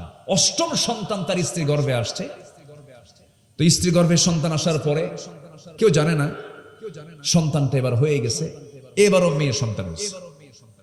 গোটাল গোষ্ঠী তার বাড়িতে এসে বলে, চোখ রাঙ্গায় বলে, কাম নাই কাজ নাই খেলে বারবার বাচ্চা নাও, যা হয়েছে হয়েছে, এটার নাম রেখে দাও ইতি, সমাপ্তি, আর না চাই না। তো হুজুর আমাকে যখন এরকম করে বললো, আমি তো নিজে ব্যক্তিগতভাবে খুশি। আমি আমার সন্তানের নাম রেখে দিলাম আশা, আরো আসুক। তাহলে আল্লাহ শুকরিয়া আদায় করার মতো কিছু বান্দা দুনিয়াতে আছে না নাই? আসতে বলবেন না, আছে না নাই? সন্তান যেটাই হোক না কেন, সন্তানকে আমরা আল্লাহওয়ালা বানাবো। জোরে বলি ইনশাআল্লাহ। আমার নবীজির পরিচয় যদি আমরা দিতে যাই, বলুন তো আমার নবীজি ছেলেদের বাপ না মেয়েদের বাপ? বলেন ছেলেদের বাপ না মেয়েদের বাপ? মেয়েদের বাপ। এটা মাথায় রাখবেন, তাহলে আপনি মুখে সান্ত্বনা পাবেন। এবং রহমতটা, বরকতটা আল্লাহ পাক পুরুষকে বেশি দিয়েছেন না মেয়েকে বেশি দিয়েছেন? হ্যাঁ, যারা মেয়ের বাপ তারা কিন্তু প্লাসে আছে, যারা ছেলের বাপ তারা কিন্তু মাইনাসে আছে। ঠিক তো ঠিকই কোন, কিন্তু মন তো ঠিকই খারাপ করে না, বউর ঠিকই গাল বন্ধ করে। উচিত না এগুলো। আমরা তাওয়াক্কুল করব কার উপরে? আল্লাহর উপরে। আল্লাহ রাব্বুল আলামিন বলেন, ওয়ামান ইয়াতাওয়াক্কাল আলাল্লাহ ফাহুয়া হাসবুহ, যে ব্যক্তি আল্লাহর প্রতি ভরসা করবে আল্লাহ তার জন্য যথেষ্ট হয়ে যাবেন। আমার বন্ধুগণ, 80 বছর বয়স আল্লাহ পাক সন্তান দান করেছেন। জাকারিয়া আলাইহিস সালাতু ওয়াস সালামকে দিয়েছেন, ইয়াহইয়া আলাইহিস সালাতু ওয়াস সালামকে। ইব্রাহিম আলাইহিস সালাতু ওয়াস সালাম তার কলিজার টুকরা সন্তান পেয়েছেন যৌবনে না বুড়া বয়সে? বুড়া বয়সে। আল্লাহ রাব্বুল আলামিন অসম্ভবকে সম্ভব করতে পারেন। হাল ছাড়বেন না, মন খারাপ করবেন না। বান্দা যখন আল্লাহর কাছে চায় আল্লাহ পাক খুশি হয়ে যান। আপনি যত বেশি চাবেন আল্লাহ তত বেশি খুশি হয়ে যাবেন। বান্দা বান্দার কাছে চাবে বিরক্ত হয়ে যাবে, কিন্তু আল্লাহর কাছে বান্দা চাবে আল্লাহ খুশি হয়ে যাবেন। যেরকম সুবহানাল্লাহ। নাম্বার 5 হলো ইখলাস। যে কোনো কাজ আমরা একনিষ্ঠভাবে করব, আল্লাহর জন্য করব, আল্লাহকে খুশির জন্য করব। ওয়ামা উমিরু ইল্লা লিয়াবুদুল্লাহা মুখলিসিনা লাহুদ্দিন। নাম্বার 6 হলো আদালত, নাই বিচার, আদালত ঠিক রাখতে হবে। কুনু কাওয়ামিনা লিল্লাহি শুহাদাআ বিল কিসত। নাম্বার 7 হলো তওবা করা, ক্ষমা প্রার্থনা করা আল্লাহর কাছে। ওয়াল্লাযীনা ইযা ফাআলু ফাহিশাতান আও যালামু আনফুসাহুম যাকারুল্লাহা ফাস্তাগফিরু লিযুনুবিহিম। গুনাহ করেছি, মাফ চেয়ে নেব কার কাছে? আগেই মিটায় নেব কার কাছে? আল্লাহ অমুক দিন অমুক গুনাহ করছে, আল্লাহ মাফ করে দাও। অমুক গুনাহটা করছে, আল্লাহ মাফ করে দাও। আল্লাহর সঙ্গে ক্লিয়ার করে নেব। ক্লিয়ার করার বিষয়টা হলো তাওবা, ক্ষমা প্রার্থনা করা, চোখের পানি ফেলে ফেলে কান্দা। পৃথিবীর কোনো মানুষ কান্নার মূল্য দিতে পারবে না। স্বামী হয়ে বউয়ের কাছে কাঁদবেন, বউ বলবে তুমি কেমন পুরুষ, কান্দো, চোখে পানি আনো। স্ত্রী আপনার সামনে কাঁদবে, আপনি বলবেন বউরা কান্দেই। যুবক মানুষ কাঁদতেছে, বলবে এই তুই যুবক শক্তিশালী, তোর কান্না কিসের? কেউ আপনাকে কান্নার মূল্য দেবে না। কিন্তু কোনো বান্দা যদি একমাত্র আল্লাহর ভয়ে, একমাত্র তওবার মানসিকতা নিয়ে যদি চোখের পানি এক ফোঁটা ফেলতে পারে, মহান রব্বুল আলামিন ওই এক ফোঁটা চোখের পানি দিয়া 7টা জাহান্নামকে নিভায় দিয়ে বান্দার জন্য জান্নাত বরাদ্দ করে দেয়। কাঁদবো আমরা কার কাছে? আল্লাহর কাছে। ভুল হয়ে গেছে মাফ করে দাও, পাপ হয়ে গেছে মাফ করে দাও। লাউলাম তুযনিবু লাযাহাবাল্লাহু বিকুম ওয়ালা জাআ বিকওমিন হাত্তা ইউযনিবুন। ভুল হয়ে যাবে, মাফ চেয়ে নেবেন, আল্লাহ পাক মাফ করে দিবেন, কিন্তু প্ল্যান করে কোনো ভুল করা যাবে না। নাম্বার 8 হলো দয়া করা, সহানুভূতি দেখানো। যার মধ্যে দয়া আছে, সহানুভূতি আছে, আল্লাহ রাব্বুল আলামিন সুন্দর চরিত্রের কথা এখানে বলে দিয়েছেন। খুযিল আফওয়া ওয়া আমুর বিল উরফি ওয়া আ'রিদ আনিল জাহিলিন। জোরে বলুন আল্লাহু আকবার। ইমানদার কখনো বদমেজাজি হবে না, উগ্র হবে না, বদমেজাজ নিয়ে চলবে না। ইমানদার বান্দা যখন জমিনে চলবে বিনয়ী হয়ে চলবে, অত্যন্ত মাথা নিচু করে বিনয়ী হয়ে কদমটা আস্তে আস্তে করে ফেলবে, খুব আস্তে আস্তে কথা বলবে, মিষ্টি মিষ্টি কথা বলবে। আল্লাহ বলছেন আমার পছন্দের বান্দাগুলো কখনো উগ্র হবে না। ওয়া ইবাদুর রাহমানিল্লাযীনা ইয়ামশুনা আলাল আরদি হাওনাও ওয়া ইযা খাতাবাহুমুল জাহিলুনা ক্বালু সালামা। নাম্বার 10 হলো কৃতজ্ঞতা থাকতে হবে, শুকরিয়া থাকতে হবে।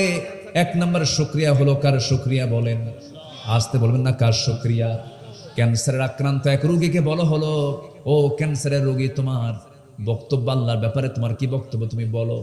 ক্যান্সারের রোগী বলতেছে, আমার বক্তব্য হলো যদি কোনো বান্দাকে যদি পৃথিবীর কোনো কিছু না দিয়ে যদি সুস্থ রাখেন, তাকে সুস্থ রাখা হয়, আল্লাহ যদি তাকে সুস্থতা দিয়ে দেন, ওই বান্দার উচিত আল্লাহর বিরুদ্ধে কোনো অভিযোগ না দেওয়া। কিচ্ছু চাওয়ার নাই, কিচ্ছু নাই তার, শুধু সুস্থতা আছে। ওই বান্দার উচিত আল্লাহর শুকরিয়া আদায় করা। আল্লাহু আকবার বলো। আমরা কত মন খারাপ করে থাকি। সেদিন কোথায় যেন মানে ঘাট দিয়ে আমি যাচ্ছিলাম, একটা পথিক এখানে বসে আছে, ওর হাতও নাই পাও নাই, হাতও নাই পাও নাই, চেহারারও কোনো সাইজ বাইজ নাই, বাহ্যিক ভাবে দেখলাম, দেখে ভাবলাম আমি কত সুখী মানুষ, আমার হাতও দিয়েছেন পাও দিয়েছেন। কখনো দিল থেকে যেন আল্লাহর প্রতি যেন কোনো অভিযোগ না আসে।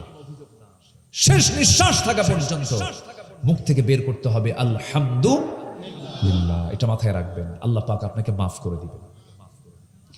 নাম্বার 11 হলো সুজাআ, সাহসিকতা। ইমানদার কখনো ভীরু হবে না, ইমানদার কখনো টালমাটাল হবে না, ইমানদার কখনো হতাশা নিয়ে চলবে না। আল্লাহ রাব্বুল আলামিন বলেন, ইয়া আইয়ুহাল্লাযীনা আমানুসবিরু ওয়াসাবিরু ওয়ারাবিতু ওয়াত্তাকুল্লাহ লাআল্লাকুম তুফলিহুন। নাম্বার 12 হলো সৎ কাজের আদেশ দেওয়া, অসৎ কাজের বাধা দেওয়া। আল আমরু বিল মা'রুফি ওয়া তানহাউনা আনিল মুনকার কুনতুম খায়রা উম্মাতিন উখরিজাত লিন-নাস তা'মুরুনা বিল মা'রুফি ওয়া তানহাউনা আনিল মুনকার। নাম্বার 13 হলো বিশ্বাসযোগ্য হতে হবে, বিশ্বাসযোগ্যতা নিয়ে আসতে হবে। ওয়াল্লাযীনা হুম লিআমানাতিহিম ওয়া আহদিহিম রাউন। নাম্বার 14 হলো ইখলাস ফিল আমাল, নিষ্ঠাবান হতে হবে, দায়িত্বশীল হতে হবে। যে ব্যাপারে আপনাকে দায়িত্ব দেওয়া হলো সেই দায়িত্ব আপনাকে সঠিকভাবে পালন করতে হবে। স্কুলের হেডমাস্টার দায়িত্ব আছে না নাই বলেন? ক্লাসের টিচারের দায়িত্ব আছে না নাই বলেন? আপনি টিচার, ছাত্র বেশি পড়বে না শিক্ষক বেশি পড়বে? বলেন বলেন বলেন বলেন। ছাত্র বেশি না শিক্ষক বেশি? শিক্ষক বেশি স্টাডি করবে, কারণ শিক্ষা পাওয়া ছাত্রের অধিকার, শিক্ষা পাওয়া ছাত্রের অধিকার। শিক্ষক যদি না পড়েন শিক্ষা দিবেন কেমনে? আল্লাহ বলছেন প্রত্যেক দায়িত্বশীল ব্যক্তিকে আমি ধরে ফেলবো একদিন। আপনি শিক্ষক হয়েছেন কিন্তু শিক্ষকতার যোগ্যতা নাই, জবাব দিতে হবে কার আদালতে? আল্লাহর আদালতে। নাম্বার 15 হলো সর্বশেষ যে গুণটা, সেটা হলো হিলমুন, সহনশীল হওয়া, সহনশীলতা দেখানো। আল্লাহর শ্রেষ্ঠ সহনশীল আল্লাহর নাম হচ্ছে হালিম। আল্লাহর নাম কি? হালিম। বলেন কি নাম? হালিম। আমরা আব্দুল হালিম, আমরা হালিমের বান্দা। হালিমটাকে আল্লাহ কাফেরকে খাওয়ায়, মুশরিককে খাওয়ায়, ন্যাংটা হয়ে উলঙ্গ হয়ে নৃত্য পরিবেশন করে নাচানাচি করে আল্লাহ তাকেও খাওয়ান, তাকেও দেখেন। আল্লাহর ধৈর্য আছে না নাই? আসতে বলেন, আল্লাহর ধৈর্য আছে না নাই? আব্দুল হালিম, আমরা হালিমের বান্দা। আল্লাহ তাআলা হালিম। কিন্তু এই হালিম শব্দটাকে আমার দেশে একটা খাদ্য বানানো হয়েছে। এটা একটা খারাপ, আমি মনে করি এটা মানে খারাপ দৃষ্টান্ত। এটা উচিত না, এই নামটা এখানে রাখা হয়নি। মামা হালিম আছে না এরকম? মামা হালিম না, এই নামটা এখানে রাখা উচিত না। কারণ হালিম নামটা মূলত কার? আসতে বলবেন, হালিম নামটা মূলত কার? আল্লাহ তাআলা। সম্মানিত ভাইয়েরা, এই 15টা গুণ আমরা যদি অর্জন করতে পারি, আল্লাহ রাব্বুল আলামিন বলছেন এই বান্দার জন্য জান্নাত খুবই সহজ হয়ে যাবে। আল্লাহ কবুল করুন, জোরে বলি আমিন। সম্মানিত ভাইয়েরা, এখানে একটা বিষয় আমিও শুনেছি, কোরআনকে নিয়ে কটূক্তি করেছে, কোরআনকে ছিঁড়ে দিয়েছে, পায়ে নিচে দিয়েছে। এরপরে আমি কোরআন মানি না এই জাতীয় মন্তব্য করেছে। এবং নর্থ সাউথ ইউনিভার্সিটিতে এই অপ্রীতিকর ঘটনা ঘটেছে, এবং দেবহাটা থানাতেও এই অপ্রীতিকর ঘটনা একজন ঘটাইছে। এই যে রুটিন ওয়ার্কের মতো, এটা বিগত 16 বছরও দেখেছি, এটার শাস্তি 0% শাস্তি হয়নি। এদেরকে নিয়ে কোনো প্রকার ব্যবস্থা নেওয়া হয়নি।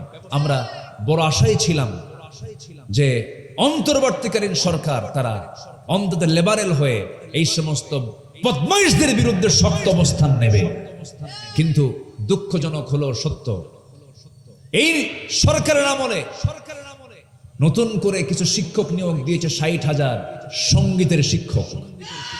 কিসের শিক্ষক? সঙ্গীতের শিক্ষক। সঙ্গীতের শিক্ষক দরকার না কোরআনের শিক্ষক দরকার? কিসের শিক্ষক দরকার? কোরআনের শিক্ষক দরকার। আমরা সুস্পষ্ট ভাষায় দ্ব্যর্থহীন কণ্ঠে জানাতে চাই, 56,000 বর্গ মাইলের এই সোনার বাংলাদেশে কোরআনকে নিয়ে, ইসলামকে নিয়ে যে ব্যক্তি সামনে দাঁড়ানোর অপচেষ্টা করবে, আমরা শক্ত হাতে তা মোকাবেলা করব। এবং এই দাবিটাও করি অবিলম্বে সাতেমে রাসূল যারা রাসূলকে নিয়ে যারা বাজে কথা বলেছে, কোরআনকে যারা অবমাননা করেছে, অচিরেই নতুন কোন আইন তৈরি করে চূড়ান্ত শাস্তি নিশ্চিত করা হোক। এমতের পক্ষে রাজি আছেন কারা কারা? হাত উঁচু করে দেখান মুসলমান। কেউ তো স্লোগান দেন না।